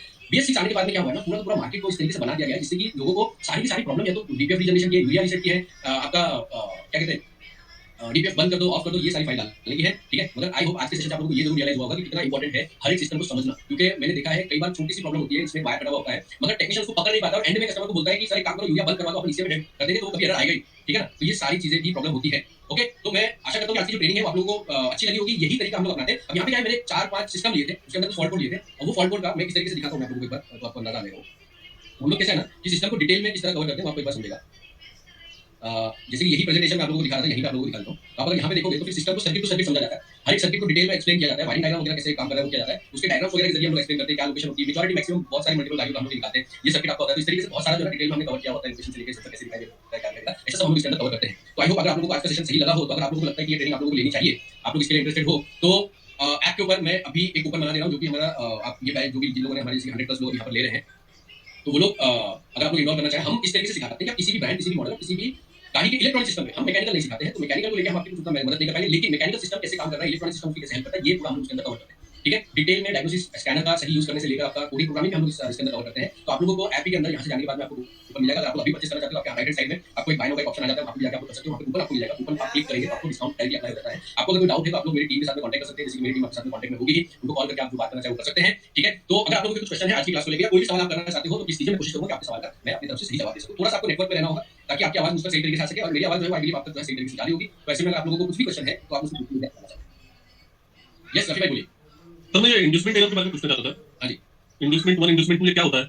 इंड्यूसमेंट देखिए अभी से इंड्यूसमेंट 1 और इंड्यूसमेंट 2 जो आप देख रहे हो ना, इसमें क्या होता है कि आपका जो फ्रीक्वेंसी होती है यूरिया के इंड्यूसमेंट यानी इंजेक्ट करने की, वो जो फ्रीक्वेंसी है उसका लेवल होता है और साथ के साथ आपका जो टैंक का लेवल है जब वो लो होता है ना, उस टाइम पे एरर बनता है। तो इसीलिए मैंने वहां पे ना इसको थोड़ा सा स्किप किया था, क्योंकि ये इतना रेगुलर फॉल्ट है कि सभी को इसके बारे में पता होता है। मैं एक बार देख लेता हूं, अगर वापस आपको समझाता हूं। मैंने कहा इसको स्किप किया था, ठीक है।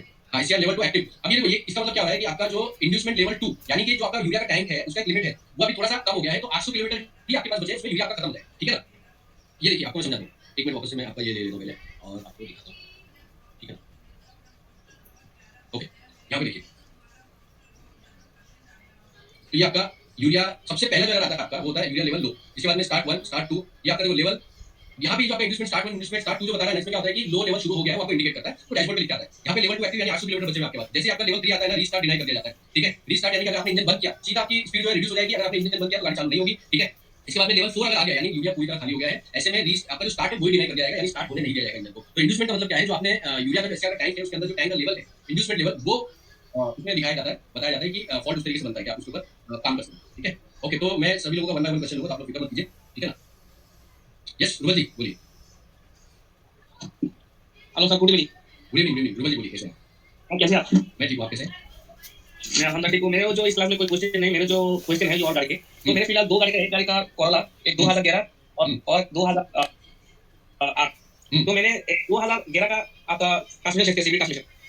तो उसके बाद यहाँ पे हमको दिया कैलिब्रेशन कर दिया, फिर एक और आया एक्सेलरेटर पेडल लर्निंग बाल इस लिखा है। तो इसमें आया और सीवीटी और दूसरे जो 8 मॉडल है उसमें हम सिर्फ ऑयल चेंज किया, उसमें भी सेम ही लिखा है। क्यों मैंने रिप्रेजेंट कर दिया एक्सेलरेटर लर्निंग, क्यों एक्सीलरेटर लर्निंग आ रहा है, पेडल पोजीशन लर्निंग आ रहा है, इलेक्ट्रॉनिक थ्रॉटल लर्निंग आ रहा है। हाँ वो ऑब्लिक दिया होगा देखो आपका, accelerator pedal oblique throttle learning आ रहा होगा। तो ये जो मॉडल है आपके 2007 2008 11 तक जो है ना, इसमें इलेक्ट्रॉनिक थ्रॉटल जब नई आई थी तो इसको इलेक्ट्रॉनिक थ्रॉटल को लर्न करना पड़ता, ठीक है ना। ताकि गियर शिफ्टिंग की है, उसके बाद में थ्रॉटल लर्निंग का ऑप्शन होगा, वहां पर थ्रॉटल लर्निंग करते हो तो आपका प्रॉब्लम सॉल्व है। तो ये तो और कुछ गाड़ी है जो 2012 से आई, उसमें तो आपको ट्रैक्शन कंट्रोल है, उसमें हमको 0 पॉइंट कैलिब्रेशन करना पड़ता है। सीवी कैलिब्रेशन, हां 0 पॉइंट कैलिब्रेट करना। इसमें तो ट्रैक्शन कंट्रोल नहीं है, इसीलिए यहाँ पे 0 पॉइंट कैलिब्रेशन है, सिर्फ मेमोरी से ऑयल प्रेशर और एट्रैक्टिविटी कैलिब्रेशन लिखा है। ये तो हम सब फॉलो किया। तो मेरे कहना ये है, अगर इसको एक्सेलरेटर पेडल बाल जो लर्निंग आ रहा है उसमें सीवी कैलिब्रेशन करने के बाद वो करने पड़ेगा हमको। नहीं, हां वो आपको मांग रहा है तो आपको करना पड़ेगा। पेडल लर्निंग नहीं होती कभी भी, याद रखिए थ्रॉटल लर्निंग होती है।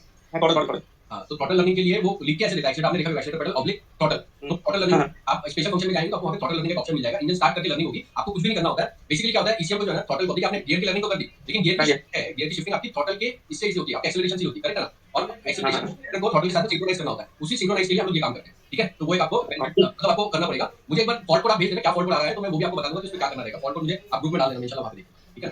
अच्छा, ये तो आज नहीं पाऊंगा क्योंकि अभी ऑफिस बंद है, हमको मिलेगा तो ये फ्राइडे और नहीं तो मंडे को मिलेगा, अभी बंद है ऑफिस। सब लोगों को एडवांस में ईद मुबारक बोलना चाहता हूँ, आज बहुत सारे लोग यहाँ पर, तो सभी को ईद मुबारक एडवांस में। आप लोग इंशाल्लाह आप लोगों की कुर्बानी जो है वो कबूल हो, ठीक है। रुपल जी मैं एक और क्वेश्चन ले लेता हूं तब तक। यस मनोज पी, आपका सवाल। मनोज पी,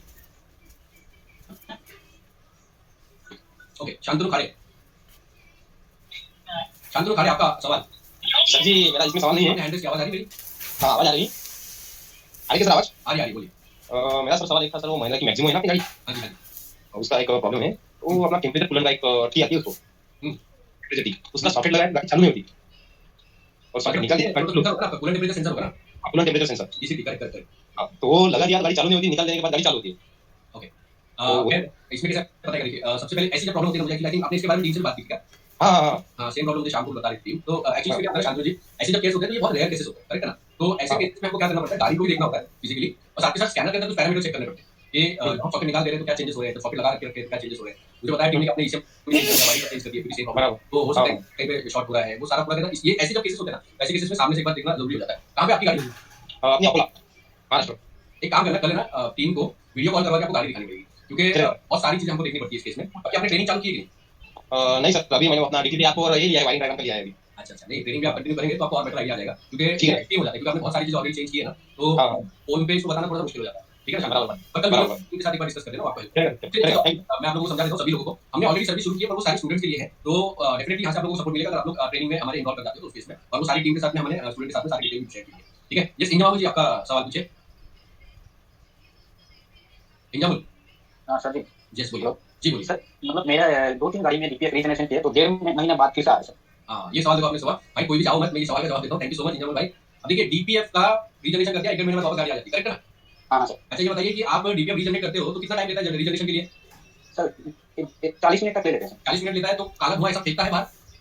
हाँ सर, फेक का है, मतलब रीजनरेशन होने के बाद वो जो हम एक्सीलरेट करते हैं ना तो काला धुआं निकलता है। काला धुआं निकलता है, लेकिन हाँ सर, हाँ बोलिए। सर और मतलब एक दो गाड़ी में हमने डीपीएफ क्लीन भी किए, पूरा क्लीन करके दे रहा है, तो वो नहीं वो एक दो गाड़ी वो नहीं आ रहा है, बाकी एक दो गाड़ी है, जैसे एक गाड़ी। करेक्ट करेक्ट, एकदम सही बोला। देखिए समझने वाली बात, इसलिए मैं बोल रहा हूँ कि सिस्टम को समझिए।